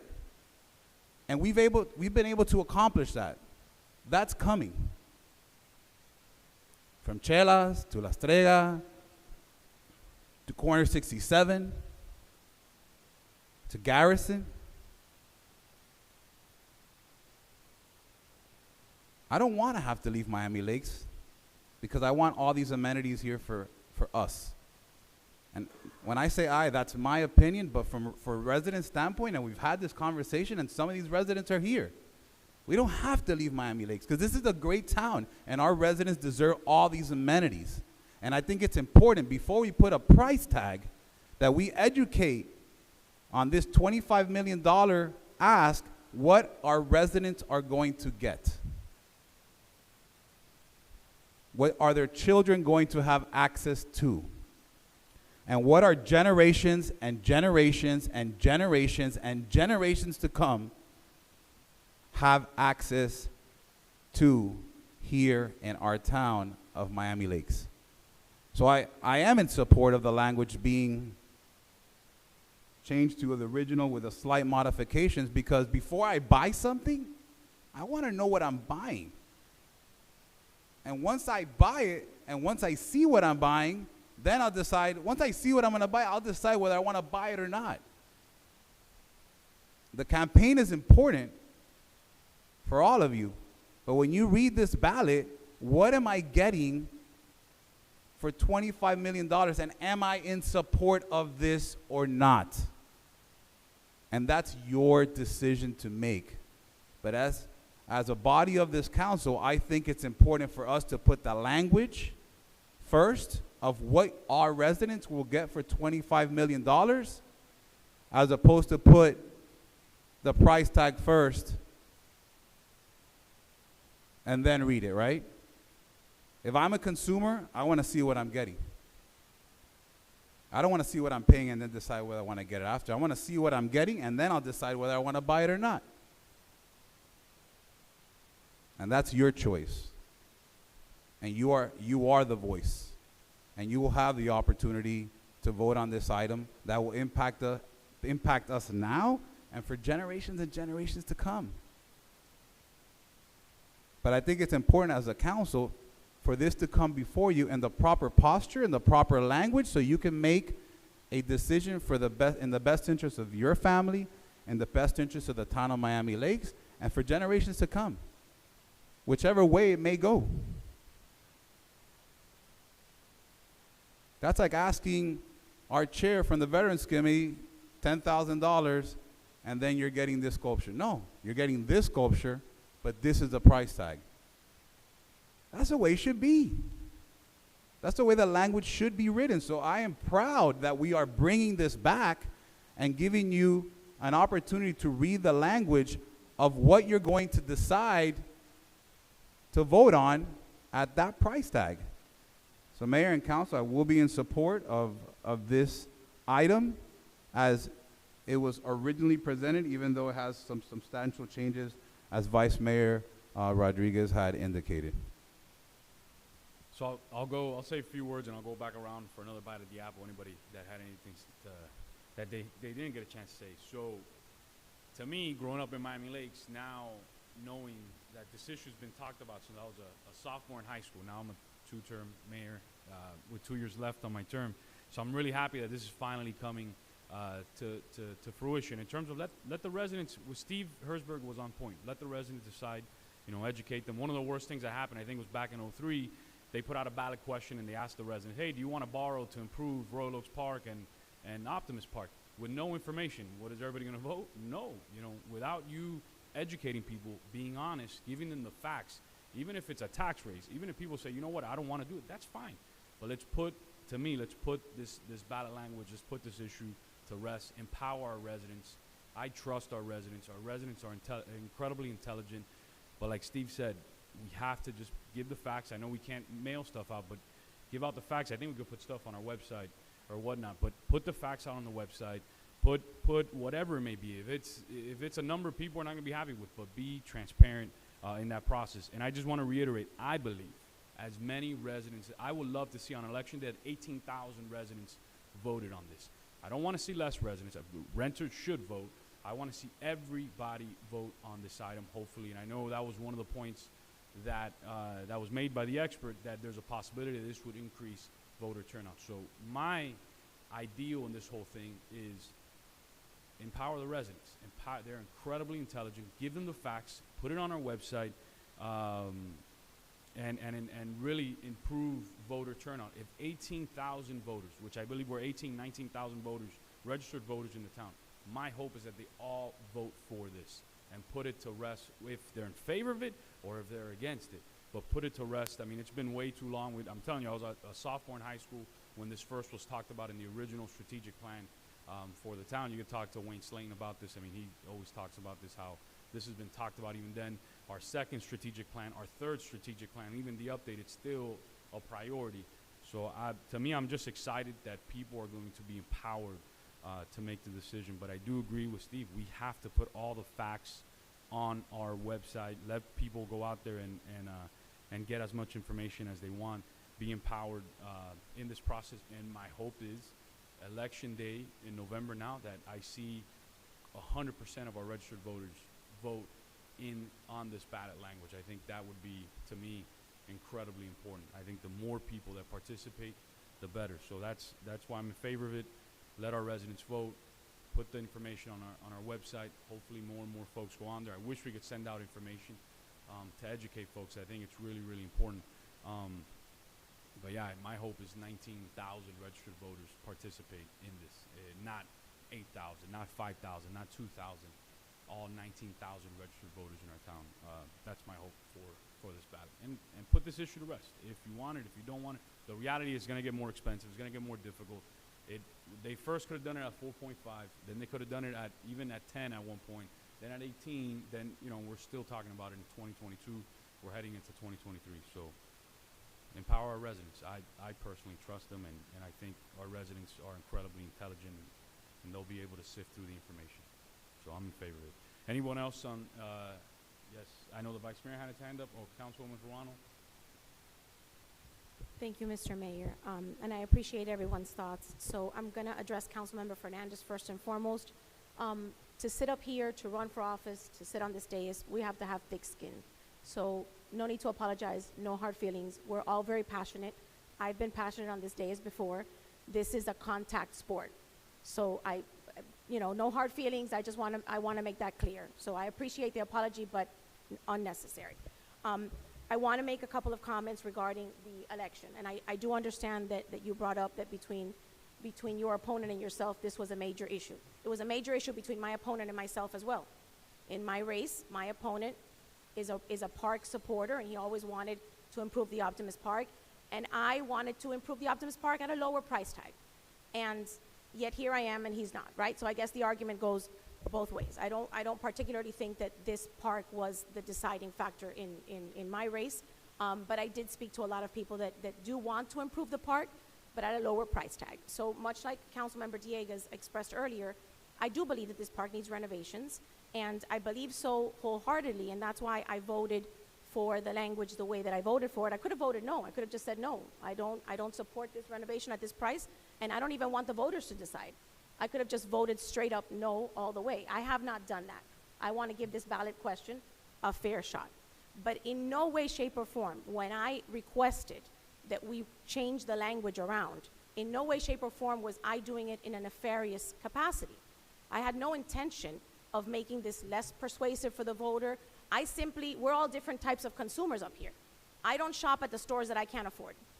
So for me, the price is important up front. I don't go into the Bentley dealership to take a look at the Bentleys and then say I can't afford one. I know that I can't afford one, so I just don't shop there. So in my thought process of, the extreme precariousness of the economy that we live in today, the fact that everything goes up, the fact that inflation is super high, the fact that people are struggling. We see it every day on social media. Miami Lakers have to leave this town.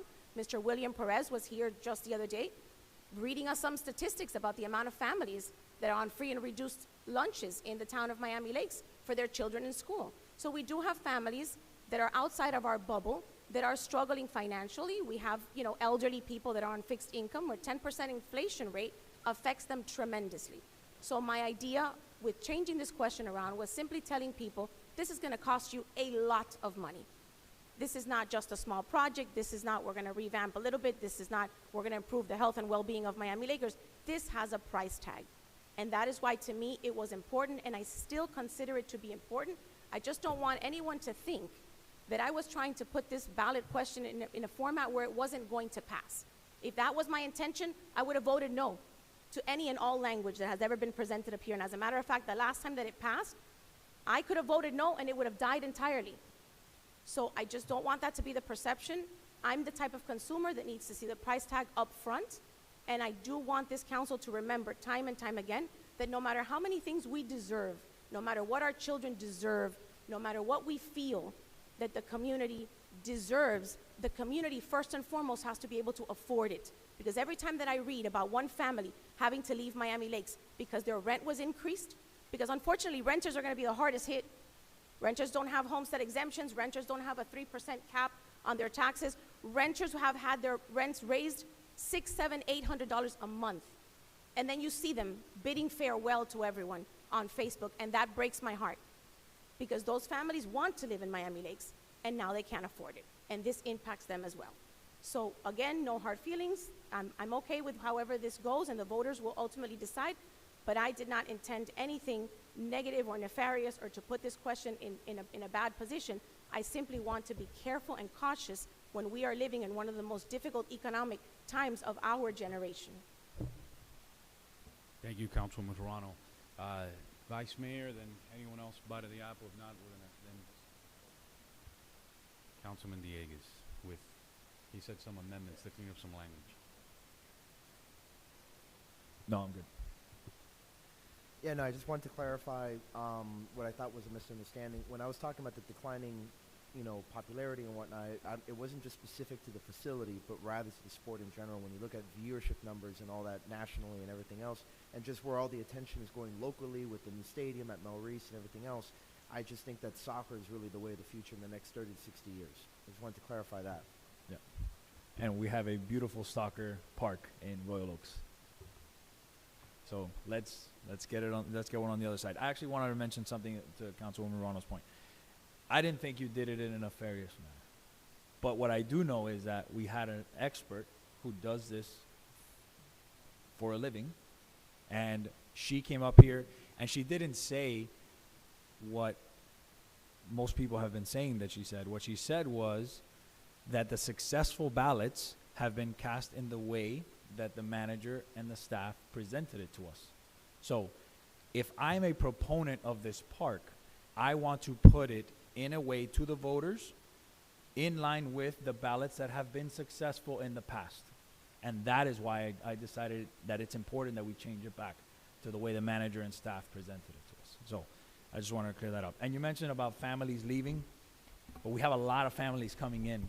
And the reason they're coming in is because they want to be in a city and a town that is allowing them and affording them the ability to have facilities, updated parks, and updated restaurants and things that actually will bring people in. It's the reason why a lot of our older population who are selling are getting huge windfalls now, because the prices are going up. Why? Because young families with children who want to have their kids go through our park system, are moving into the town. So that's just my last thought on the record. Thank you. Thank you, Vice Mayor. Madam Clerk, please call the roll. Item 11A, Before you call the roll, I didn't get a clarification on the dollar, the $25 million. No, what I wanted was a clarification. The ballot question reads 25 and the word million. I'd like to motion to change that to 25, comma, 000, comma, 000. Remove the word million. I have a question, actually. Would having That gives us an extra word, by the way. Well, that's what I was going to ask. So does the We don't need it. We're at 74. We're good. So if it were to have both, it would be right at 75? Doesn't matter.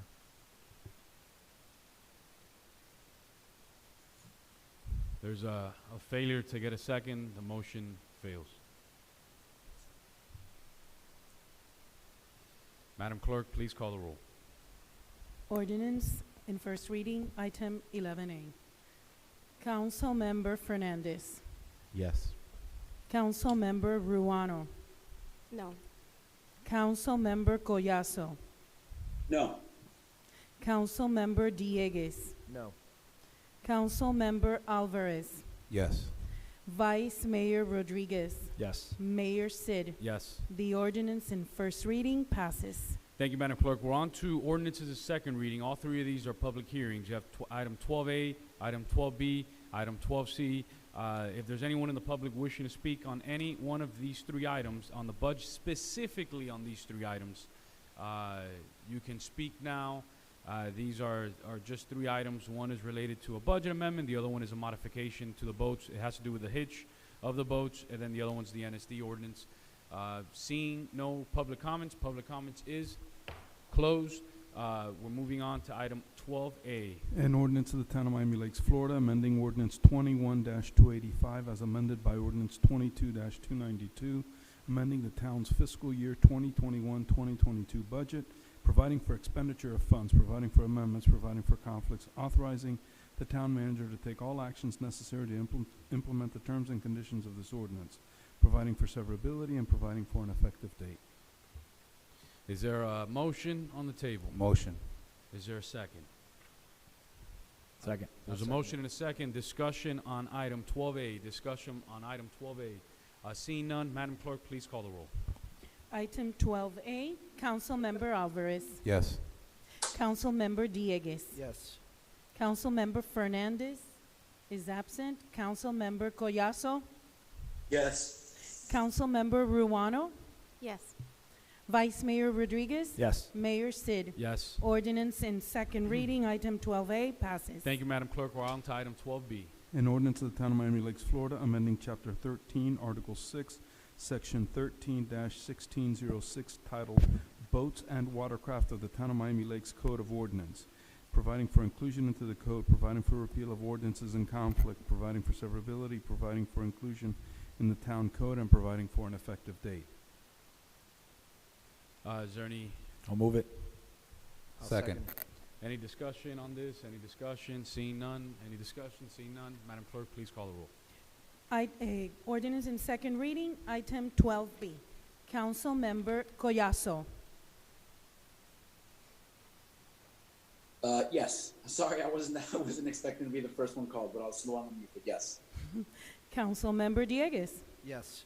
Councilmember Fernandez, absent. Councilmember Alvarez. Yes. Councilmember Ruano. No. Vice Mayor Rodriguez. Yes. Mayor Sid. Yes. Ordinance in second reading passes. Thank you, Madam Clerk. We're on to the next item, 12C.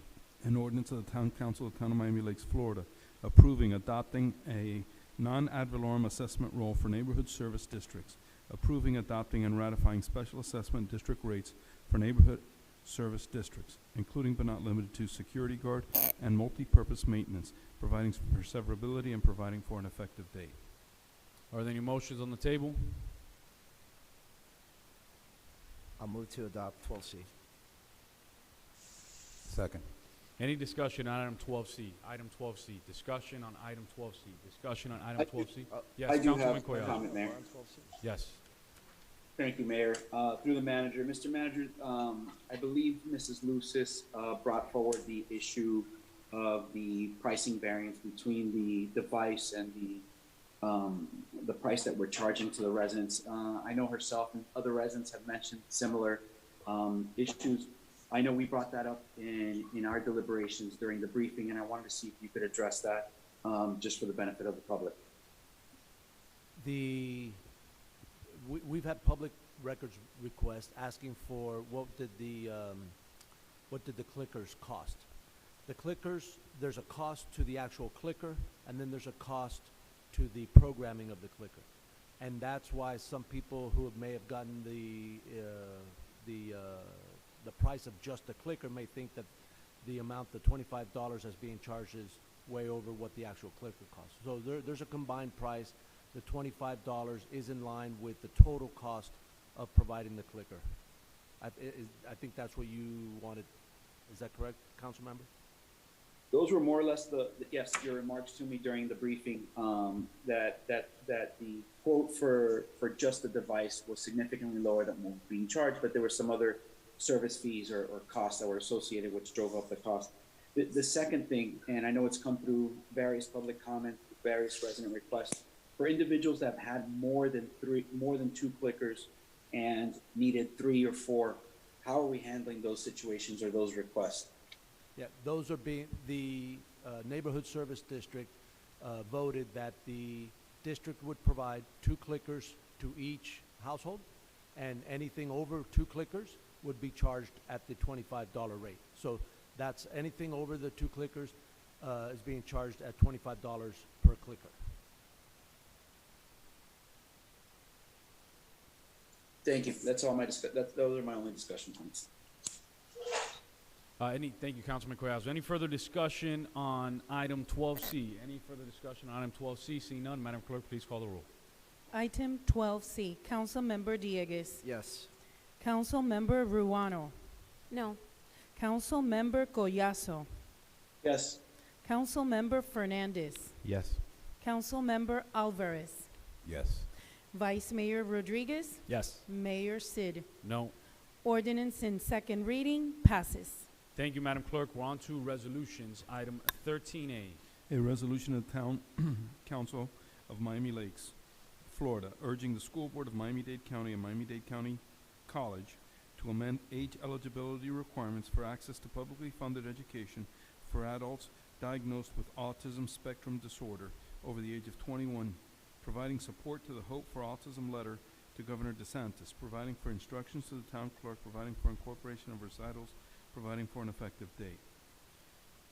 Thank you, Mr. Attorney. Any motions on the table? Motion. Second. Discussion on this. Councilman Ruano, you wanted to add anything to this item?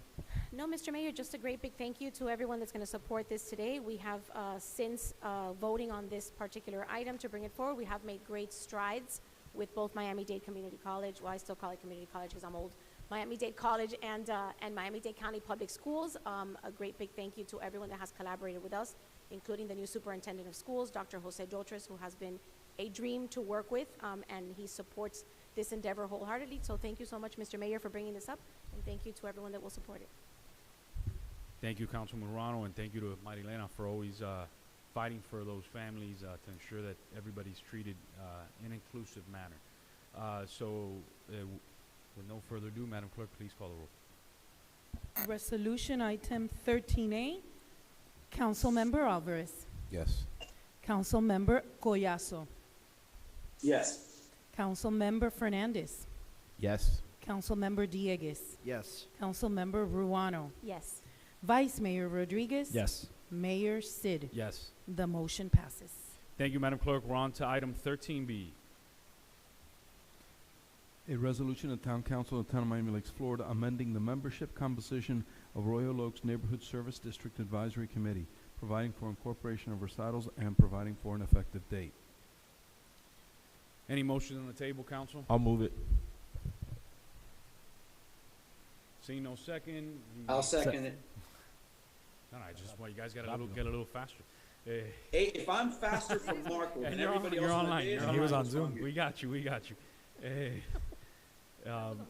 Council Morano, anything you want to add? I know you added some folks on there today. This is your item. Thank you, Mr. Mayor.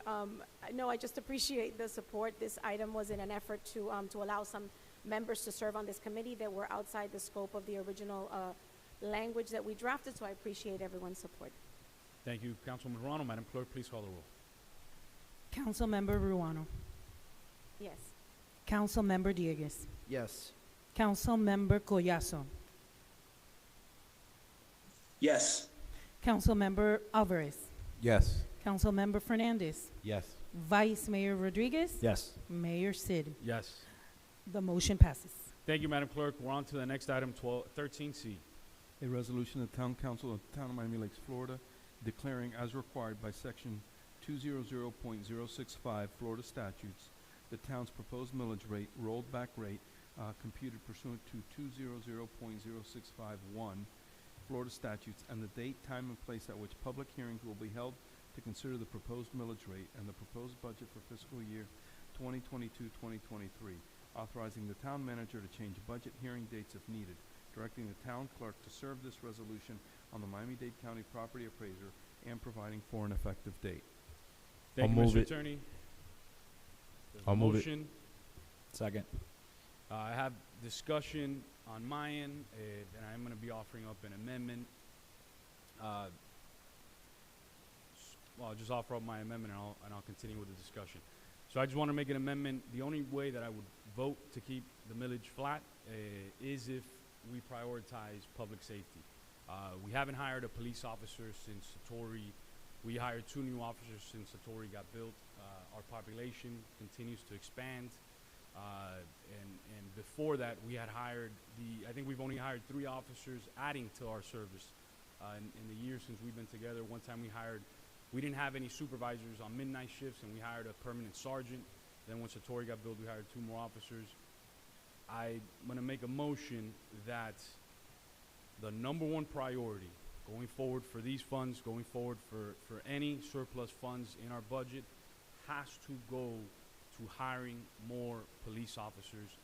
Or if residents knew at any given night how many officers were patrolling on midnight shifts or on afternoons, I promise you there would be a lot more people here discussing this. But I just want to I'm going to make a motion to amend this to prioritize hiring more police officers being the #1 priority. Because when I see any funds coming in, especially now, we've taken care of our staff 2 years in a row. I think it's time we have to hire, the #1 priority is to hire more police officers to augment our department. Every single night I'm getting calls, there's people breaking into cars, breaking into this. Our nightlife in our town is growing. Our nightlife, before, when I first got elected, there was no nightlife here. Everybody was asleep. Now, you have the Ale House, now you have the Garrison, you have the movie theater, I'm being honest with you guys, there was nothing. So now one call on afternoons or at midnights, almost every officer that we have on duty is at that call. And there's nobody patrolling our town. We can get into that if you want, but the #1 priority for this, before anything else, has to be the hiring of new police officers. So I'll make a motion to amend this, that before anything else, any other dollar gets allocated, we have to hire a new police officer. I'll second that. Discussion? Any Mayor. discussion? Yes, Councilman. I can't agree more. With the growth of Main Street that we've seen, and increase in residents here in Miami Lakes, and the forecasted stuff that's coming in the future, it's in our best interest to keep public safety a #1 priority in this town, and increasing the volume of police officers will keep us in that sustainable and maintainable area that safety is our priority. Not to mention you have like an extra officer or a couple extra officers when the cows jump over the fence, Mayor, so you have, like they did on the 4th of July. Councilman Fernandez. Yeah, I think one of the surprising things for me, the first time that I looked at the town's budget, is how every single cent of ad valorem taxes that we collect goes to our police contract, and then a little bit that we, throw in, right? So every single penny of our millage, right? You always think, millage is the greatest source of a municipality's income, In our case, it's about half, and every single dime of that goes to police. So I'll be supporting this item because I think it's consistent with what we've done in the past and how that's trended in the past. So just thought I would make that point, and I will be in support of the amendment. Any further discussion? Councilman Serrano. Thank you, Mr. Mayor, and thank you for prioritizing this. We continue to hear on social media that there's more and more and more crime in the area. It's a crime of opportunity. It's not, people don't tend to pay a lot of attention to it because it's just opening vehicles. I can't support you more on this particular item. I think that we do need more police presence. I think that we need our officers moving around. I think that we definitely need to increase in this area. I know that when we had our Sunshine meeting, we spoke to the mayor about it, and he wasn't sure at that moment because he hadn't had the opportunity to, we kind of caught him by surprise. He hadn't had the opportunity to look into it, whether we needed new officers or we needed more overtime for existing officers. So I'd like to perhaps leave the motion a little more open to just public safety, but not necessarily hiring a new officer, So depending on the recommendations from the mayor. So I'll give you an example, and then I don't want to put Major Ruiz, who's a great public servant, on the spot, but Palmetto Bay, who's a contract city, has something that we don't have, right? They have minimum required staff. So there are times in Palmetto Bay at midnight shifts, if you have 6 individuals and 2 of them call out, they're required to bring them in, even if it's a supervisor. Here in the town of Miami Lakes, since I think our police overtime is at $350, and correct me if I'm wrong, I know the budget, right? Palmetto Bay is double, because what they do is they make sure that if there's, for example, if we have our sergeant at midnight who's out, there's no supervisor at the midnight shift. Palmetto Bay is different. They have minimum requirements, staffing, so they make sure, that's why they spend double, $350,000 more than we do to do that. So, and I don't want to put the major on the spot, but it happens all the time. If an officer calls out sick, there's nights here in the town, you might have 3 officers, 3 or 4 officers, and to me, being very honest with you, with our nightlife coming back online, with everything happening, it's not acceptable. And it's not the major's fault. There's no requirement to have minimum staffing standards, and there's not enough overtime to give to our major. I'm sure if he wanted to, he would want another lieutenant to help out with afternoons and midnight shifts, which is something that I hopefully in the future we can do. But yeah, I'm fine with that, but I can tell you the part of the issue is that we only have 5 guys or 6 allocated to midnight, but if some of them has training, some of them has it, there are nights, to be very honest with you, we have 3 guys out here.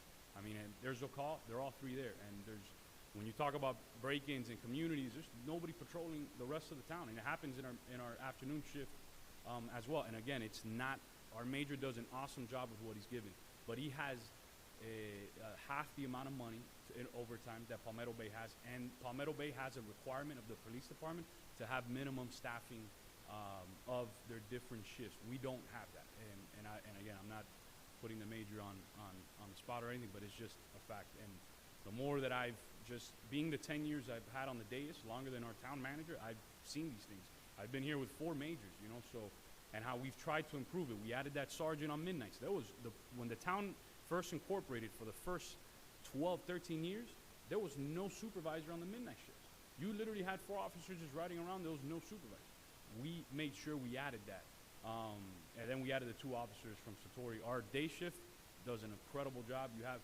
But the reality is we need more officers in our, I'm okay with adding another 350 into police overtime, but it has to come in with that has to be tied with minimum staffing standards that Palmetto Bay has that we don't have. So that's my only challenge, because what I don't want is the major response to the manager. Then the major asks for overtime, the manager, oh, hold off, no. If we're going to give it, there has to be minimum standard staffing requirements set forth by the policy-making body. That's this council. Agreed. Thank you, Mr. Mayor. Mayor. Yeah, and I actually agree with what you guys are talking about. The overtime is an issue because you got to find the bodies.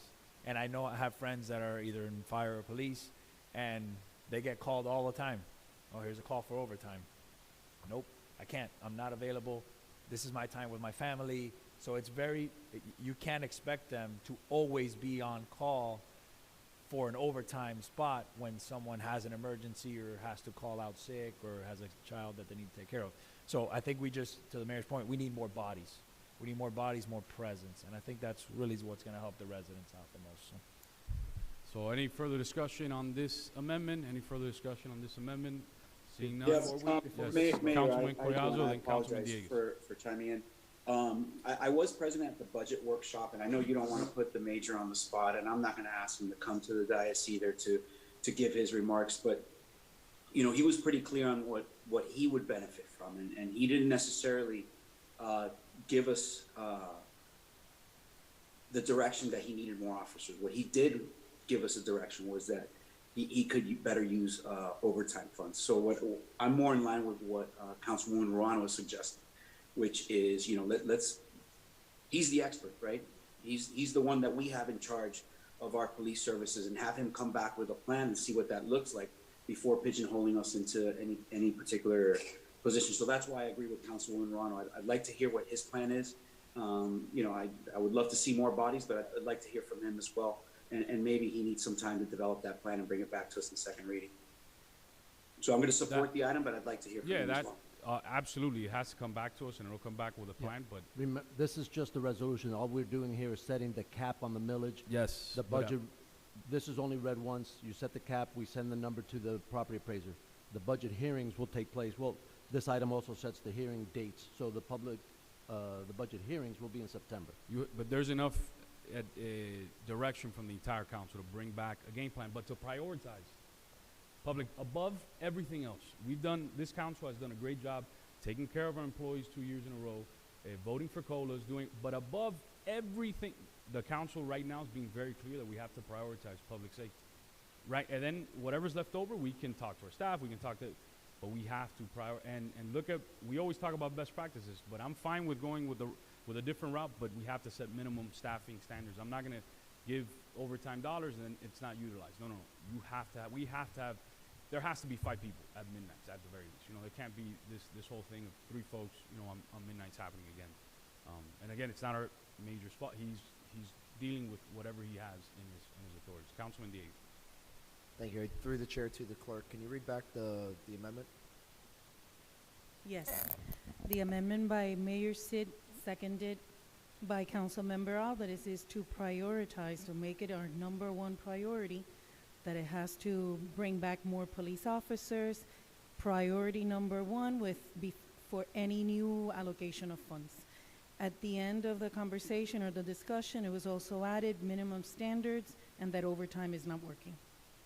That's kind of a summary of the discussion. So I'm gonna repeat it back as I understood it, just to make sure that I'm correct. This is just saying that if there's, moving forward, if there's a surplus, that they have to prioritize public safety. Not that there's a surplus. Going forward, when we craft the budget, for example, you guys got 5 minutes before your sunshine meeting, there was an email. No. The priority has to be public safety, #1, and it is in our strategic plan. And then go from there. But we have to, how can we augment is it adding 350, taking it our overtime to Palmetto Bay standards? Or is it adding officers? Personally, I believe it is adding officers to our force, because we did that when population growth, because of Satori, our manager at the time and our major came to me and they came to the council and says, guys, there's more people living, we need more people. For example, Councilwoman Ruano, one thing that's really important to her is ensuring that if there's trucks coming over the bridge on 170, that somebody's there enforcing it. City of Doral has a commercial vehicle enforcement officer. You know what I mean? Somebody who's doing this all the time. The reality is we just don't have those resources specifically in our afternoon and our midnight shift. So not if there's a budget surplus, crafting the budget moving forward. Anything this council as a body is telling the manager, hey, public safety is our #1 priority going into this. All right, I'm going to support the item because I think that's what we tell them every year, and like you said, it's in the strategic plan. Yeah, so I think this is a no-brainer, absolutely. Yeah, so I'll support it. Seeing, Madam Clerk, all those in favor? Aye. Aye. Any opposed? Seeing none, the motion passes. We're back on to the main motion as amended. Any further discussion on this, Councilwoman Ruano? Thank you, Mr. Mayor. I know that a couple of the residents today brought up the item of a rollback rate. We have this discussion every year, and I know that this council doesn't usually have the appetite for it, but I wanted to put a couple of things on the record. We see an increase in ad valorem taxes, and we think that it's going to go a long way, and we see these giant numbers. And in this particular year, we had about an $800,000 increase in ad valorem taxes, and that should be more than enough reason to celebrate, except when I flip the page, and to Councilmember Fernandez's point, our police contract had an increase of $800,000 to it. And that is for the same services that we have today, for the same officers that we have today. So just like that, our increase in ad valorem was lost, because everything goes up, and unfortunately, for as much as we would love, and I don't know if the council has an appetite for a rollback, but I'm usually the one that brings it up, but I feel that I have to put it on the record. Unfortunately, we just can't. There's no room for it. Everything, with inflation, with the cost of everything that is going up, and with the increase in our police contract, we have actually not seen an increase in ad valorem. It goes just as easily as it reaches our hands. So I just wanted to put that on the record to give a proper response to those members that requested a rollback rate. At least for me, this year is just not possible. I'll tell you this, if we didn't pass what we just passed, I'd probably be in support of the rollback rate, to be very honest with you. So I think it's all about priorities. But seeing no further discussion, yes, Councilman Diego. Yeah, just to kind of echo those thoughts, I mean, I think it's something we have to keep in mind is, do we have to increase the millage rate in the future if we were to, if we don't have the same commensurate year-over-year increase? So, in 2010, and I'll close with this. In 2010, for example, we had a budget workshop, and that was the way that I got plugged back into the political process here in town. And specifically, I was concerned about hiring additional officers, yet before we had explored other opportunities, because obviously that comes with a higher cost. So public safety is always number one. But as you point out today to a resident on the Facebook page, on the I Love Miami Lakes, statistically our rates are going down, our crime rates are going down. Obviously as population increases, we do need to have better coverage to maintain the same level of service, but we obviously have to be very careful about those decisions, in terms of how it's going to impact our residents in the pocketbook as well, in other ways. Make sure that we're getting what we need, and not also just hiring for the sake of hiring. So with that, I'm going to support this. This is again the 6th lowest millage rate in the entire Miami-Dade County. Fifth, even better, the 5th lowest millage rate in the entire Miami-Dade County out of 34 cities, and including the county in that number. So this is excellent work by our staff, and I look forward to the final budget and everything we're able to do. Thank you, Councilman Dieguez. Madam Clerk, please call the roll. Item 13C. Councilmember Fernandez. Yes. Councilmember Ruano. Yes. Yes. Councilmember Collazo. Yes. Councilmember Dieguez. Yes. Councilmember Alvarez. Yes. Vice Mayor Rodriguez. Yes. And Mayor Sid. Yes. The motion passes. Thank you, Madam Clerk. Just wanted to take a point of personal privilege. Look, it's not really the best kept secret in Miami Lakes. Next month when the manager's contract comes back up, obviously I'm not going to be supporting it. I've stated that in the past. But one of the folks that I wanted to see considered for that, unfortunately, is leaving our town, which is Ismael Diaz. I just want to say I really, really appreciated him. I wish he'd be staying. I think along with Tony, along with Carlos Acosta, Danny Angel, they would be incredible town managers. All 4 of them are folks that I'd love to see in that position. But I just wanted to say I wish he were still here, because he'd definitely be he would be staying, because he'd definitely be one of those folks that I think we should definitely consider for that position. So just want to put that thought on the record. He's done a great job here in our town. He's really set the bar high. I am concerned, extremely concerned, about the hiring process. I think one thing that this manager's been very fortunate with is that every department head he's inherited, even Danny Angel, I know Tony worked on that. So seeing a very delicate position as CFO, I hope Tony takes a bigger role in that hiring. I just want to put on the record I am extremely concerned with that position being open, and the thought process that maybe philosophically I'm not in line with. So just want to put that on the record. Divide and conquer.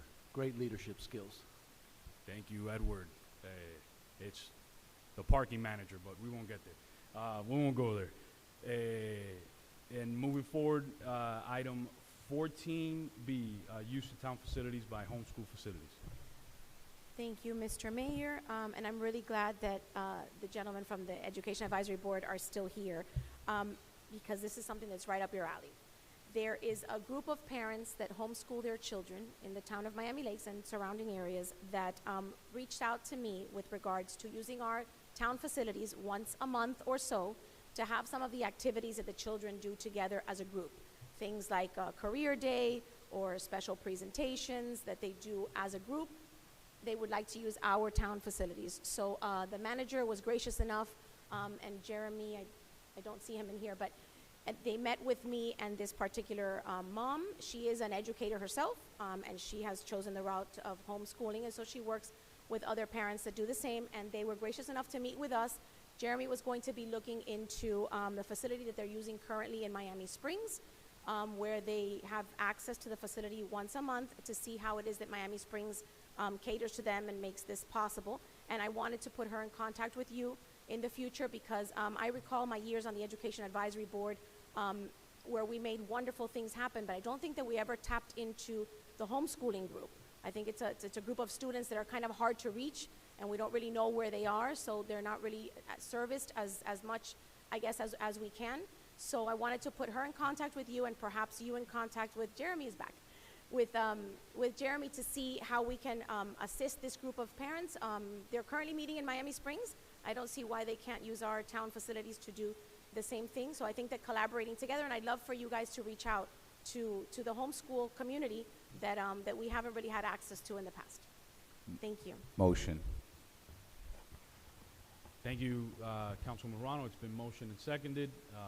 All those in favor? Whoa, hold Wait, on. yes. I got a Yes. little snippet. Councilman Fernandez. So something that came to mind when I was briefed on this item, I think, obviously I would be in support of using town facilities, but I think we should also maybe through the manager reach out to our school board member and see if there's any school board assets that can be used to meet. I think the mission of these meetings is primarily educational. I think there's an educational purpose there, so I think it would behoove us to ask them at least if they can make their facilities available, and it's also a convenient way to defray some of those costs back to where they should go. So that would be my suggestion. I'm not not making that a requirement, just making the ask that we pursue that as well. Councilman Alvarez, I don't know if Councilman Morano, you had anything to... Oh, no, I think that's a great idea. Any facility that we can make available to them, I think that they would greatly appreciate. They just want it to be local in the town of Miami Lakes.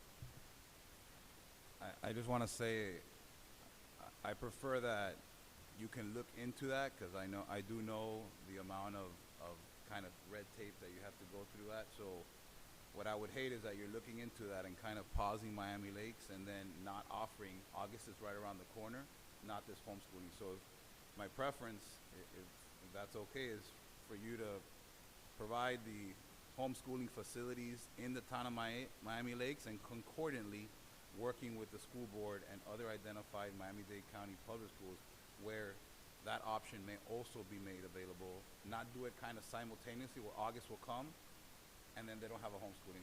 I want the priority to be, we have to, like, joint usage facilities. If these spaces aren't being used, then a child merits to be educated here, and you go through the liability and the waiver and all that kind of stuff, but just don't do it. We'll work with all the parties, including the school board, and we'll find a way to provide them a facility. Vice Mayor? Mayor, yeah. Councilman, I love the idea. I love the program. Actually, when I had my briefing, I discussed with the attorney about this. To me, it was very akin to how we rent the pavilions out in the parks, because he says, well, we have an issue with liability, and I said, well, we can certainly rent it out at minimal consideration to these people, to these residents, and have their meetings within the town. And so that's maybe something that we can look into. I agree. Although I think having it at a school board facility is great. I agree with Councilman Alvarez. That's probably going to take a while before we get that approved, the way we know those things work. So if we can do something before August to help this happen, I'm all in favor of it, so. Any further discussion on this item? Any Just, further? Yes, I just Councilman. wanted to add on a positive note, these children are already using Veterans Park as their congregational park, right? So when they meet for just outdoor activities, they meet as a group at Veterans Park, and they absolutely love the facility and truly enjoy the park. So I just wanted to put that on the record as well. Thank you, Councilman Morano. All those in favor? Aye. Any opposed? Seeing none, the motion passes. I'm going to make a motion to waive section .72 of the special rules for the rest of the items on new business and in Second. reports. Move it. All those in favor? Aye. Aye. Any opposed? Seeing none, the motion passes. Jackie Duque Park, there was an item on a line in the agreement that says at the election of the town. I just want to codify that. That means that it has to come before this council. If the county were to send that to us, that they would have to send it before us. I know I talked to the deputy town attorney about that today, but I would love to see that codified into a resolution where if the county ever sent us something and we would have to elect to move it, that it couldn't be done administratively and it has to be done with the consent of this council, the majority of this council, and the consent of the Duque Park. I'll second that motion. I know you have discussion. Yeah, I just wanted to give you guys a little bit of information. As you know, I'm close with the family, just like the mayor. They had requested that the town attorney provide them with an agreement that basically says, if and when, at any point, this statue needs to or wants to be moved, and they do not agree with the new location, that they have the right to return. We have the obligation to return the statue to them, since they were the ones that picked up the fund, raised the funds for the statute. And I believe the attorney is working on that with the family right now, and hopefully he'll have an agreement to be presented. Does that have to be presented to us, or is that something you're working with them directly? I did share a draft with the vice mayor. We went back and forth, lawyering it up a little bit. It can be brought back it should be brought back as a resolution, because Yeah. it's So we town can property, clarify so and you make sure need to adopt it, yeah. Exactly. So So if the family's hopefully okay with at it- the next meeting, we'll have some, or at our July 25th meeting, we can get that agreement in place and make sure that they're protected and they have what they need. Any further discussion on this item? Any further discussion? All those in favor? Aye. Aye. Any opposed? Seeing none, the motion passes. We're on to item 14D. Councilman Fernandez, can you get Councilman Alvarez, please? Design and project costs of branding welcome signs. You know, I know, if you've ever been to Carl's school, you would understand why he loves branding. So, he has a bulldog everywhere in the school, so. So council, this item is not specifically to approve a welcome and entrance sign on Northwest 67th Avenue heading north. That's one area where we lack an entry to Miami Lakes from Hialeah on Northwest 67th Avenue. You're from Hialeah, it's also called West 12th Avenue, into the town of Miami Lakes. This is just getting approval to give the manager direction to look into a design in a specific area where we can place this. Not like a fountain that was overly, a high ticket item, but more like something what you see in the PSN area, where you go into Miami Lakes on 170 that says, welcome to the town of Miami Lakes. And they're looking at options on putting it on the side of the street, because if we design something on an island on the street, that's a county road, and going through the county experience with the pedestrian crosswalks, I've advised the manager that I'd like to see something where the town is more in control of this project. So this is just, if I get your approval, to give the manager direction to look at some possible designs to bring back forth to us with a ticket price, and at that point, we can decide whether we want to vote on this or not. I'll move it. Second. Discussion on this item, Councilman Juan. Thank you, Mr. Mayor. I think this is a great idea, and I'm going to pick on this item not because it's your item, but just because I want to make a point. If we're going to prioritize public safety, we have to get rid of some of the things that we bring on these agendas every month. We're always asking for little things here and there. I do the same thing, because I see needs and I want to address them. But I think that in order for us to concentrate and allocate the most amount of money possible choose something like public safety, or, like I wanted to do sidewalks, and that's a priority for me as well, we need to kind of get rid of some of these other ticket items that they seem like they're not, they're small ticket items, they're 20,000, 30,000, 50,000, but when they add up, it might add up to one officer per year. So I'll support the item. I think it's a great item, and we had discussed entry features in the past as well. But just moving forward, I just want us to be a little more conscious of what we propose, so that we can put the most amount of money possible into our priorities. Thank you. Thank you, Councilwoman Ruano. Any further discussion on this item? I do. Councilman Fernandez. Thank you. Is there just something to consider, and I don't want to debate it, but maybe consider whether or not we have the appetite to have sponsorship opportunities on those signs, and maybe use, like welcome to Miami Lakes, blah, whatever. Something to think about. Not married to it, but just a thought. Say that again. Like having some kind of sponsorship opportunity on the sign to pay for the cost of the sign. I mean, in our discussion with Councilmember Alvarez, he said he was going to kind of throw it our way. We were going to kind of beat it up, come back to you guys, work with some of the entities, right? Probably not Miami-Dade County, but maybe MDX and some of the other entities, South Florida Water Management, some of the other agencies that are in that area, and see what we can come back with. So a deferral of costs by having a sponsorship, we'll explore that in addition. So. Okay, thank you. Any further discussion on this item? Any further? Yeah, Mr. Mayor, this is Councilman Collazo. I'd like to speak on this item. Yes, sir. Thank you so much. I kind of agree with the sentiment that Councilman Alvarez is bringing forward. What I would like to do is make sure that there's consistency throughout the signs.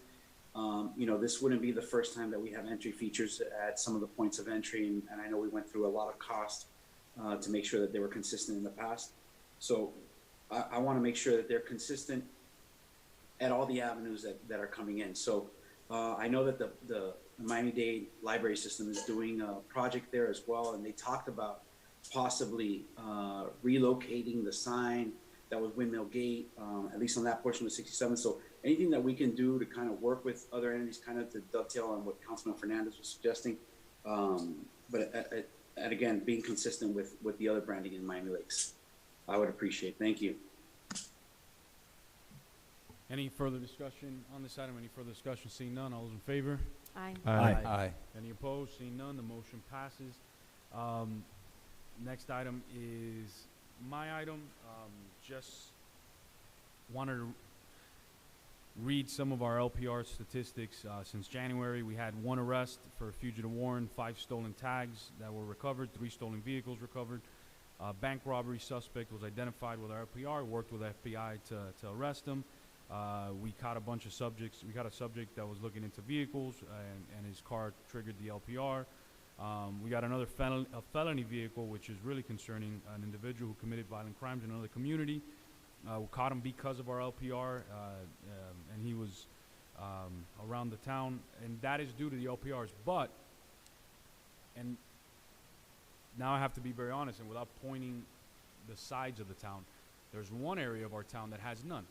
So if we have all these stats since January, just from one area of the town, imagine if we had it town-wide, or even to those council members that live in the area that you don't have LPR protection. I think we have to make sure that we prioritize that. There's money coming in via police impact fees that we have to immediately turn that around, because unfortunately or fortunately, there are folks that come into our community to do bad, and we've been fortunate to have these, but the unfortunate part is just in one part of town. And I don't want to identify that because I don't know if there's a bad individual listening and I let them know where it's at or where it's not at.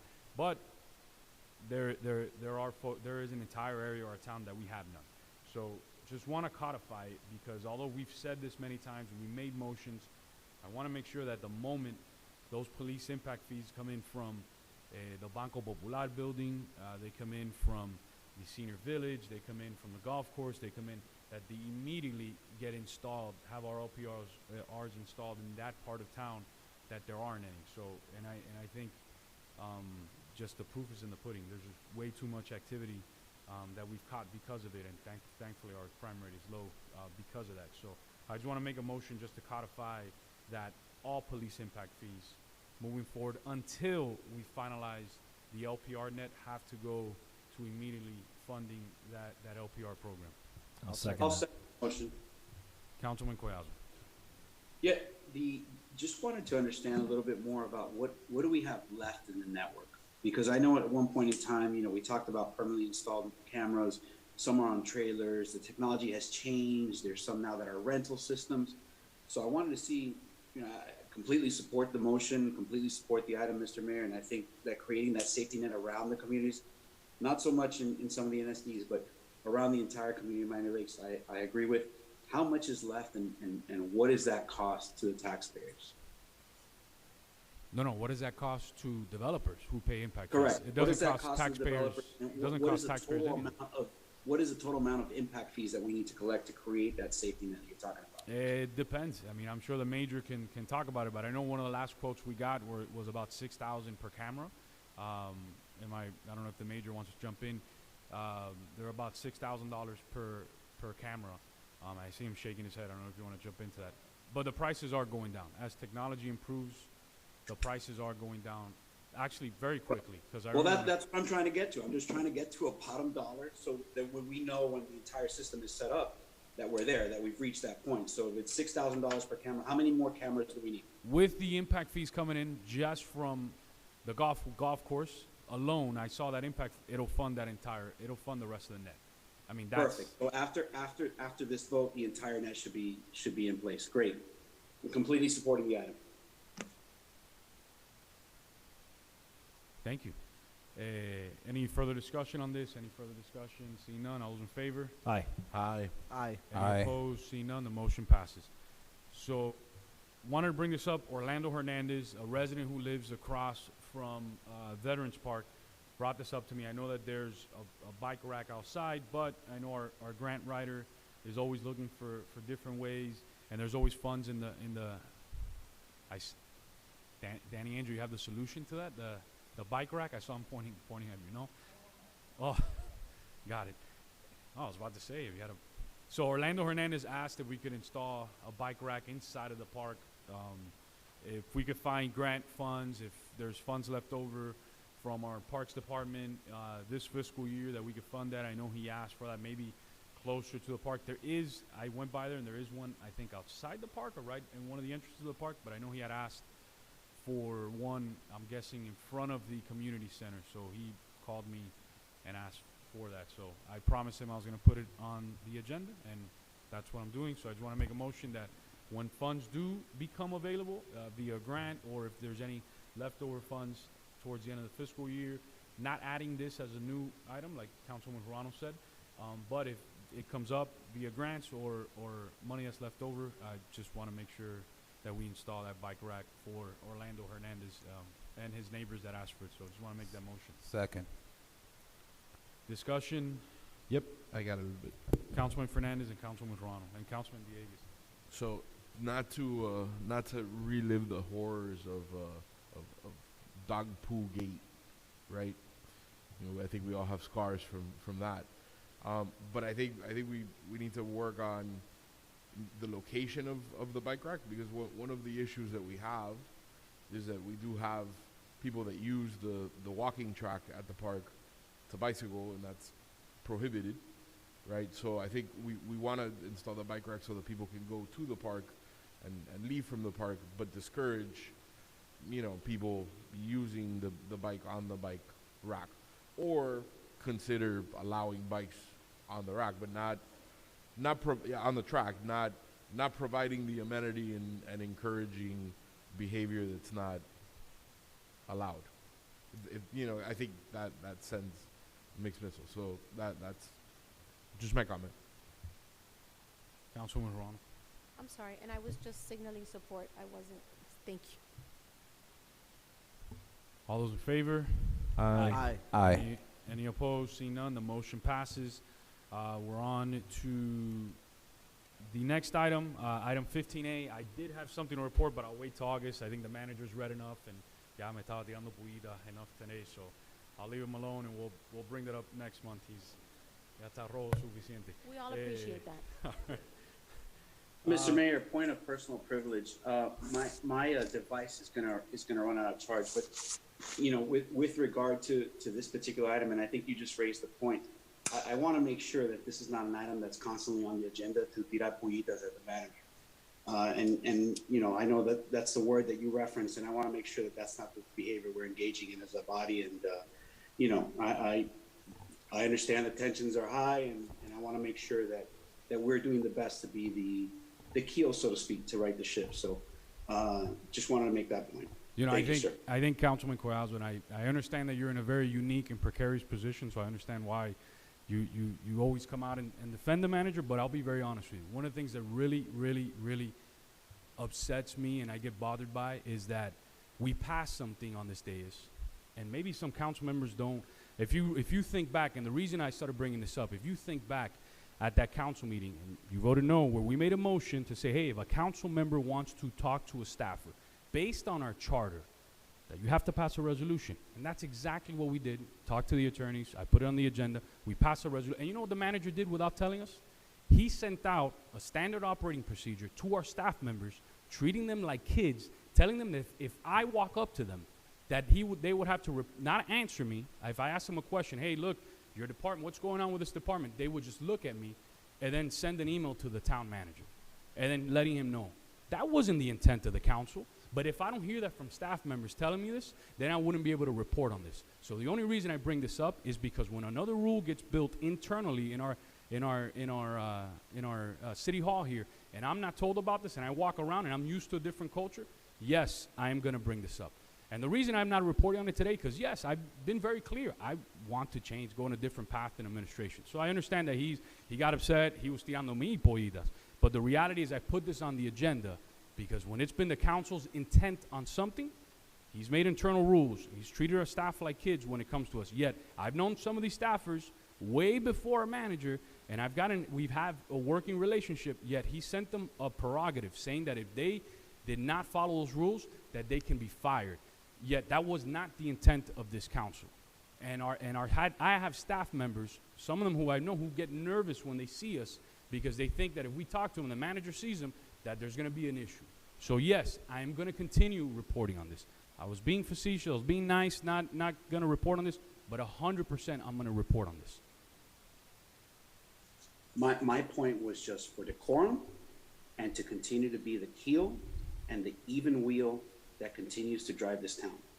So from a leadership perspective, which you've always preached to all of us here, I think when it comes from you, that message may get twisted. So I just wanted to make sure that this part of the report, that's something that you added, and it was added after a conflict with the manager, is not being twisted to something for you to start sending a different message.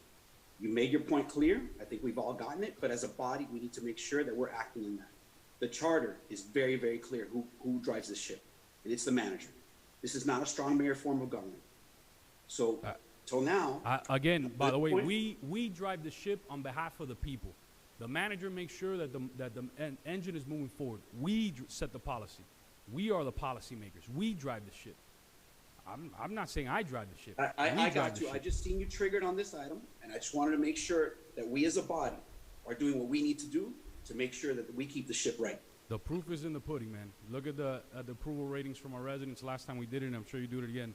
Listen, I'm just calling a spade, and I'm telling you, I see you emotionally charged on this issue, and I as a council member on this board just want to make sure that I'm doing my job to voice my opinion, because that's how I feel, and I will always speak how I feel. And I said, I understand your position. You're in a precarious position. I understand where you're coming from. You got to defend the manager. It is what it is. I'm going to put on the record, I don't think Councilman Collazo is doing that because of his wife's position with the town, but I would appreciate if we would please move on. I'm okay with moving on. We're moving on to the intergovernmental relations update. We're working on bringing the Public Works Director to Town Hall. We're working with them to do a tour, the Public Works Director of the county, to do a tour of Miami-Dade County, of Miami Lakes with the county. Carlos Acosta, our Public Works Director, is working on doing doing a monthly roundtable here to start off here at Miami Lakes and do it in different cities to open up communications. I think that's great because, and those emails are going back and forth. One of the biggest challenges that we have is miscommunication with the county and their bureaucracy, how big it is. So I just wanted to put that on the record that we're working on bringing the Public Works Director here to Town Hall. And once we have him here, I'll let the council know so you guys can participate in that discussion. We're on to item 16A, monthly police.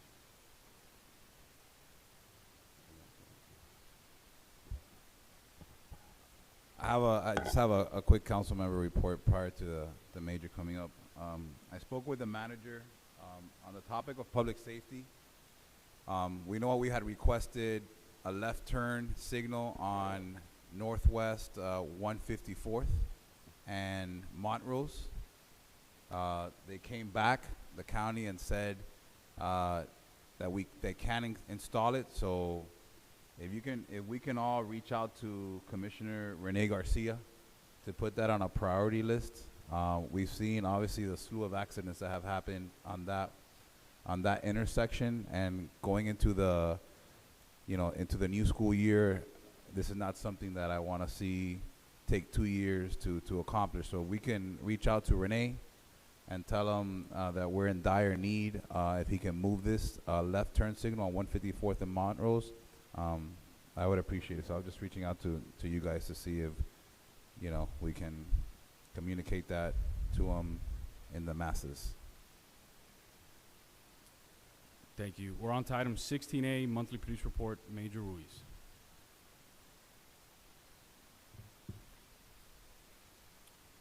Good evening, Javi Ruiz, your town commander. In regards to crime, we continue to remain overall stable. One of the issues and concerns that we have been hearing about from the citizens is concerning the vehicle burglaries that I know have come up. Specifically, many residents have reported seeing the juveniles walking up and down some of the communities. Their method of operation is to, in the middle of the night, simply to walk up and down and check doors. If the doors are open of the vehicles, they enter the vehicle and they ransack the vehicles. Most people either lock or leave nothing of value, so when the people come and try and open up the vehicle door, they don't either get in or get very much. But unfortunately, some people are leaving things still inside the vehicle. So we're currently looking into the investigations and into the specific areas that are getting targeted. Our detectives are sharing the video that they obtain from Ring doorbell systems and surveillance systems with other district personnel and other entities that are nearby and actually countywide. We are tasking our NRU officers with leaving lock and lose it flyers in those areas that have been affected, and we're going to take the additional step of scheduling some undercover details during specific targeted times in specific targeted locations where these vehicle burglaries are occurring to see if we can apprehend the individuals or at least deter the criminal activity. Another tool that it's going to be at our disposal today, I haven't had much of an opportunity to brief the manager, but today I attended a meeting regarding software that is now going to be part of MDPD, which is part of the ShotSpotter Connect software system, and it's an analytical directed patrol software that our supervisors are going to be able to utilize. Basically, through the algorithms, it looks at crime data over the past 6 months to a year, and then identifies specific spots for our officers to do it. So this is something normally that our analyst would do in conjunction with our GIU sergeant, but it's, hey, we got hit here, everybody go here and type stuff. Now it's sending it to the officers' laptops through this software system. The supervisors are aware of it. We can even identify certain spots that we want targeted as well if we wish, and it actually tracks as the officers go into that area and conducts their directed patrol and is able to say, okay, they did a lot of time in these areas. So this software is going to be very helpful in long-term wise, hopefully lowering crime just a little bit more. So that's a new tool that's been made available to us, and it's continuously using technology for the purposes of fighting crime, which is an endeavor that we're focusing on. So it's going to be very helpful to us, and will help us direct our resources, our personnel, in a much better manner. Other than that, I'll open it up for any comments or questions. Any questions of our police major? Any questions of our police major? Yes, Councilwoman Ron. Thank you, Mr. Mayor, and thank you, Major, for that report. That sounds like a very interesting tool that might help us a little bit. For the record, for the residents, these crimes of opportunity, these children that are, trying to open doors, they're all over. They're all over Miami-Dade County. I visited a friend on Sunday who lives by Miami-Dade South Campus, so way, way far from here, and she had the same thing happen in her house. The officers there are reminding individuals that if you can program your car to tuck in the mirrors when locked, that seems to dissuade these individuals, because they walk around and any car that they see with their mirrors tucked in, by default is locked.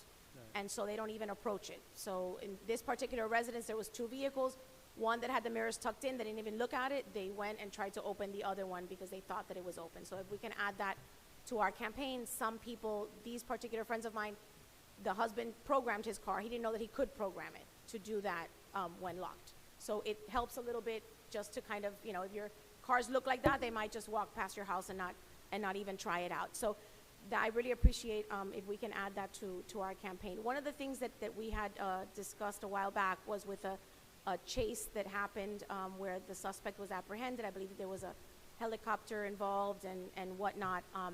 And then one of the things that I would like to do is that I would like to, with your help, I would like to follow the progress of these individuals that are apprehended by our police officers. And I'd like to know how quickly before they're on my streets again. Because I think that's important for us to know. You guys do an excellent job, and you go above and beyond to find individuals, to take them into custody, to apprehend them. There's a lot of resources and a lot of money that gets spent by Miami-Dade PD, by the municipalities that, by default pay as well. And these suspects are sometimes not even in custody for 30 minutes. So that's something that I'd like to keep track of. I know that you guys do an excellent job, and with the LPR system, there's people that get stopped and get apprehended, but we need to be more aware as residents that's not where it ends. Right. That's actually the bulk of the work, but when it goes to prosecuting, it doesn't happen, and they get back on the street the following day. Yeah, and I can help alleviate some of that concern as well. I can tell you from experience, from talking to the investigators, the boots on the ground, the people that make the arrests, most of the people that commit crimes within the town of Miami Lakes don't live in the town of Miami Lakes. Correct. They're transient. They're coming in and out from other locations within the town.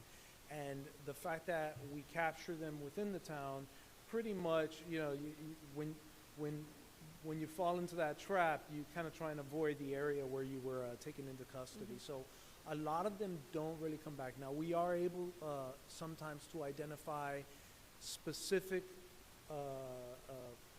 persons that continuously, recidivists that come back into the town. And 1 or 2 of them might be juveniles that live in a certain area that we know come from problem homes, and we identify them so that in future crimes we can at least, identify whether that person did what they did, and utilize them in some type of photo array or something along those lines. There are, every now and then you do hear of one that, for example, my sergeant was telling me earlier about one person that is a juvenile, and they've dropped the case on him like 5 or 6 times, and he's been caught here, caught there, caught here. So a good thing is we do track them. On our detectives have a list of personnel that they keep an eye on in order to see, if they're coming back into the town. And a difference, and I'm actually quite jealous of the detectives, because the difference between what I did way back in the day compared to what they do today is they have their phones, and they have everything. They have this connections with all the other investigators from our Northwest District, Intercoastal, Midwest, and they're able to, send the net out and go, anybody see this guy, anybody know who this is, and actually get hits all the time. And whereas I had to take other, go places and make flyers and hand them out and stuff. That's great news. So hopefully that helps provide some information, but yes, we do track certain individuals and we look at our crimes in order to see if these individuals are doing it. And we actually help provide information to some of the other entities by telling them, by the way, that guy, we got him for this, that's the guy you're looking for. Right, so the misconception is that we don't chase them, that we don't find them, that we never catch them, and that's not necessarily true. That's correct. I know people like to use the term no chase policy. We have a chase policy. We have things that we chase and we have things that we don't chase. I won't go over the whole list, but if you shoplift a candy bar, I'm not going to chase you. And if you commit a triple homicide, we are going to chase you. So, I just told you the spectrum, but right. I just want to make it clear for the residents that we do pursue and we do apprehend these suspects, but sometimes, the court systems just don't do their job, right? They start the cycle all over again. So it's not the officers, it's a little further up the food chain. Yes, that's absolutely Major. Correct. And regarding the tucking in thing, that's a good thing to know. Our community service officer, when he goes to HOA meetings, that's something that he can present to the personnel there and let them know. Thank you, Major Ruiz. Thank you very much. Have a good night. We're on to monthly infrastructure report. I see Omar Santos, my twin, by the way. If you guys don't know, when he walks around town, they confuse us all the time. That's what happens to bald guys like us. I'm not even kidding. I get calls, like, people are like, Mayor, you're amazing. You were in the water with boots, walking around. I was like, Mayor, that might be something you want to consider, hiring more bald people and then just... but Omar does a great job, so I think it's your first time reporting to us, right? This guy's everywhere. I did it exactly this time last year. Okay. Welcome. Well, good evening, Mayor, Council. Omar Santos, Public Works Engineer, here for Director Acosta. So I'll go through the infrastructure report. If you have any questions for a specific item, just stop me and I'll answer your question. I'm just going to highlight a few projects. The first one would be one of our roadway projects, the Safe Routes to School, Bob Graham. Our consultant is currently working on the 100% design package to be submitted to FDOT for the review and comments and their final approval. Next one will be the 146th Street Green 2.0. The consultant on that one is working on the 60% plans, which we are estimating to have them to us for review mid-August and then to FDOT right after that for the same process. I'm going to move on to our stormwater bond projects. First one will be the 159th Street Terrace, drainage project, which is ongoing.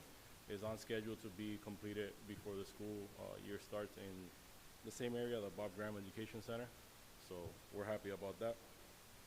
The next one is the 166th drainage project. This is the second bond project that's scheduled to start construction hopefully next week. This week the contractor started the mobilization process in the 166th Street and 79th Avenue area. You'll probably see some construction equipment there already. Then we have Westlake Second Edition and Alameda Northwest. These are actually getting ready to go out for bid. So we'll be receiving construction proposals for those soon and selecting our next contractor to start working on those. The Westlake Gardens drainage improvement, that one has already been sent out to bid. So in about 30 days, I believe it was sent out on the 8th of this month. So in about 30 days, we'll be getting those construction proposals to have again even more construction in process. For the ARP projects funded through that program, the 158th Street drainage project, the consultant is working on 60% plans to provide back to the town for us to review and proceed with that program. Same goes for the Royal Point drainage improvement project. The Sevilla Estate Phase 1, we just received the schematic design, which we're currently reviewing and doing our field review for those. And that would be it for those. Yeah, I know we have a groundbreaking next Tuesday, right? That's the 166. Got it. Yeah. The facilities, the Roberto Alonso Community Center generator, we met with the the consultant that was selected, and we're working with them to negotiate a proposal and get that moving forward. On our roadway maintenance and day-to-day maintenance activities, we're moving on pretty quickly. We have sidewalks that was recently completed in the Commerce Way and Oak Lane area, and same goes for street name signs that are being swapped out. If I can interrupt you real quick, on the sidewalks on Commerce Way, excellent, fantastic. I'm super happy. I walked down there, but I would really like to know who walked through them with their sneakers and who drove their bicycles through freshly poured sidewalks. I think it's completely inconsiderate from anyone that is using those sidewalks that may possibly be complaining about the cracks in the sidewalks to have damaged, freshly poured sidewalks. They were coned off, there was caution tape, there was everything in place, and yet they were full of sneaker marks and bicycle tires. I was very upset to see that. Unfortunately, that does happen, but I'll have staff check, inspect it, see which slabs those are to see if it can be addressed without full replacement.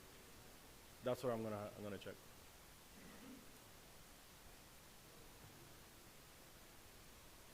And Omar, you can just go ahead and report on the potential crosswalk enhancements. Yes, as well. that's what I'm gonna move on to next. So on the May 10th council meeting, Councilmember Alvarez asked staff to look into additional improvements to crosswalks throughout the town. So the list you have here is a list that between staff and the director, we came up in order of priority to incorporate different types of improvements. When you have the RFB with in-ground lighting, that's exactly what was already installed in Fairway and Montrose. That's that assembly. And the ones at the bottom that say solar RPM, that's what we did a pilot program on Fairway and Miami Lake Way and Miami Lakes Drive. So the pricing difference is between if there's 2 lanes that are being crossed, or you have, for example, the $99,000 one, that's a 4-lane street on Commerce. And obviously there's some consideration there for design, the ones that have the electrical component, and permitting if we have to go that route. Any questions of Omar? Just a big thank you, because every time that I email you guys something, you respond very quickly. The residents are very, very happy. Thank you so much. That's our goal. Thank you, Omar. Thank you, Omar, for the report. Good evening. We're on to the Optimus Park report. Good evening, Mayor and Council. Jeremy Bagdon, the Director of Parks and Rec. Other than we have completed the Scott's infield makeover grant that we were awarded, and we have 2 beautiful T-ball fields that look like they are pro-level infields that our T-ball program is going to be able to utilize. We're looking at scheduling in mid-August, once the fields open back up, I guess an opening day game for those 2 fields. We'll work with Scott's, we'll work with the club to go ahead and highlight those 2 beautiful fields that went ahead and were made over through that grant that we were awarded. With that, Jeremy, one thing before yes. we move on from those fields, where are we on is there the chances of lighting? I know in connection with the tennis, there was a potential to add lights to those fields, because I know that would help, especially for practices. At this point right now, we were able to get all lighting sufficient to the tennis courts. Remember, at one point we were only had it sufficient for 3 of the posts. We were able to get all 4 within our budget. Excellent. So tennis Great court is work. taken care of. We're looking into future means of how we can address adding lighting to those T-ball fields. Perfect. Thank you. I'm sorry, Jeremy. Those lights can't be redirected? Well, right now, in order to meet the candle lights for tennis and for the level of play that we're aiming, they have to be aimed in that section, yeah. That comes with an entire design program just for the lighting fixtures. In order to do that, and that's what we looked at, was additional lighting in order to go ahead and place them facing the fields. It was not within the budget. We were able to get the 4th post, which was the big win, but we're looking forward to looking at other ways. Yes, because once winter hits, practice is at night. At night. Is there any way we can still utilize those 4 posts? Can be utilized? We just have With to additional, add. correct. Crossbar and fixture support needs to be added to it down the road. And because it's a smaller level of play for the T-ballers and they don't need mounting heights that high, we can mount at a lower level. Okay, good. Jeremy, this is Louis. I'm over here in Marco Island, so I appreciate you kind of giving a report on that. Listen, I'm one of the coaches that uses those fields, and I can't tell you how much those kids are looking forward to going in. I know we've doubled the attendance at that program. I know that's one of the things that you guys use in the grant program. I want to thank Sebastian, yourself, and Ms. Wilson for doing an outstanding job. This is a project that beat out every single program in the United States of America. We're one of 4 in the United States of America that got the Scott's MLB grant. And I can't tell you how much it means to these little kids. So we're looking forward to being out there in August. Those kids are excited. Those fields look great. And the reality is you guys have done an outstanding job. You didn't just get one field. And I'm going to put this a lot on you and kind of the team, but you got 2 fields out of that grant. So I appreciate the effort that you guys put in. And this is the feeder program, right? A lot of people talk about if you build it, it will come. And if you build it, they will come. This is it. And you did a great job in building it, and I appreciate that. Thank you so much. Thank you. Jeremy. Other than that, the only other update I have, we're closing out summer maintenance through August, and then actually earlier today, the item for the waterway markers along the C8 canal that abut the park and also our Loch Ness community did get approved at its committee hearing, so it'll go before the Board of Commissioners in front for second reading at their next County Commission's meeting. Thank you, Jeremy. With that, no Any other- further discussion? Councilwoman Juan. I'm sorry, I forgot to ask. There is a resident that questioned why we keep the marina closed. Staffing. Staffing and safety, the liability of having that open. Okay, so I had promised them that I was gonna ask on the record. But just for clarification, we also had a summer pilot fishing program where we have it on Wednesdays and Sundays open. We are now, for the second half of the summer, only doing Wednesdays. So tomorrow will be open. We already have 38 pre-registered attendees. We've been averaging anywhere between 15 to 22 participants. So for those individuals that want That's to use wonderful. it, Wednesday 5 to 7 for the remainder of July. Thank you so much. You're welcome. And any anglers are welcome. So I've been out there with some of the kids. We've caught some peacock bass. We've caught some cichlids. So anybody who wants to go out there and volunteer, it's a great program. A lot of kids have been showing up. A lot of parents have been showing up. So thank you so much for getting that marina open. There's no attorney report tonight, so this meeting is adjourned. Have a good night, guys. Take care. God bless. God bless Miami Lakes.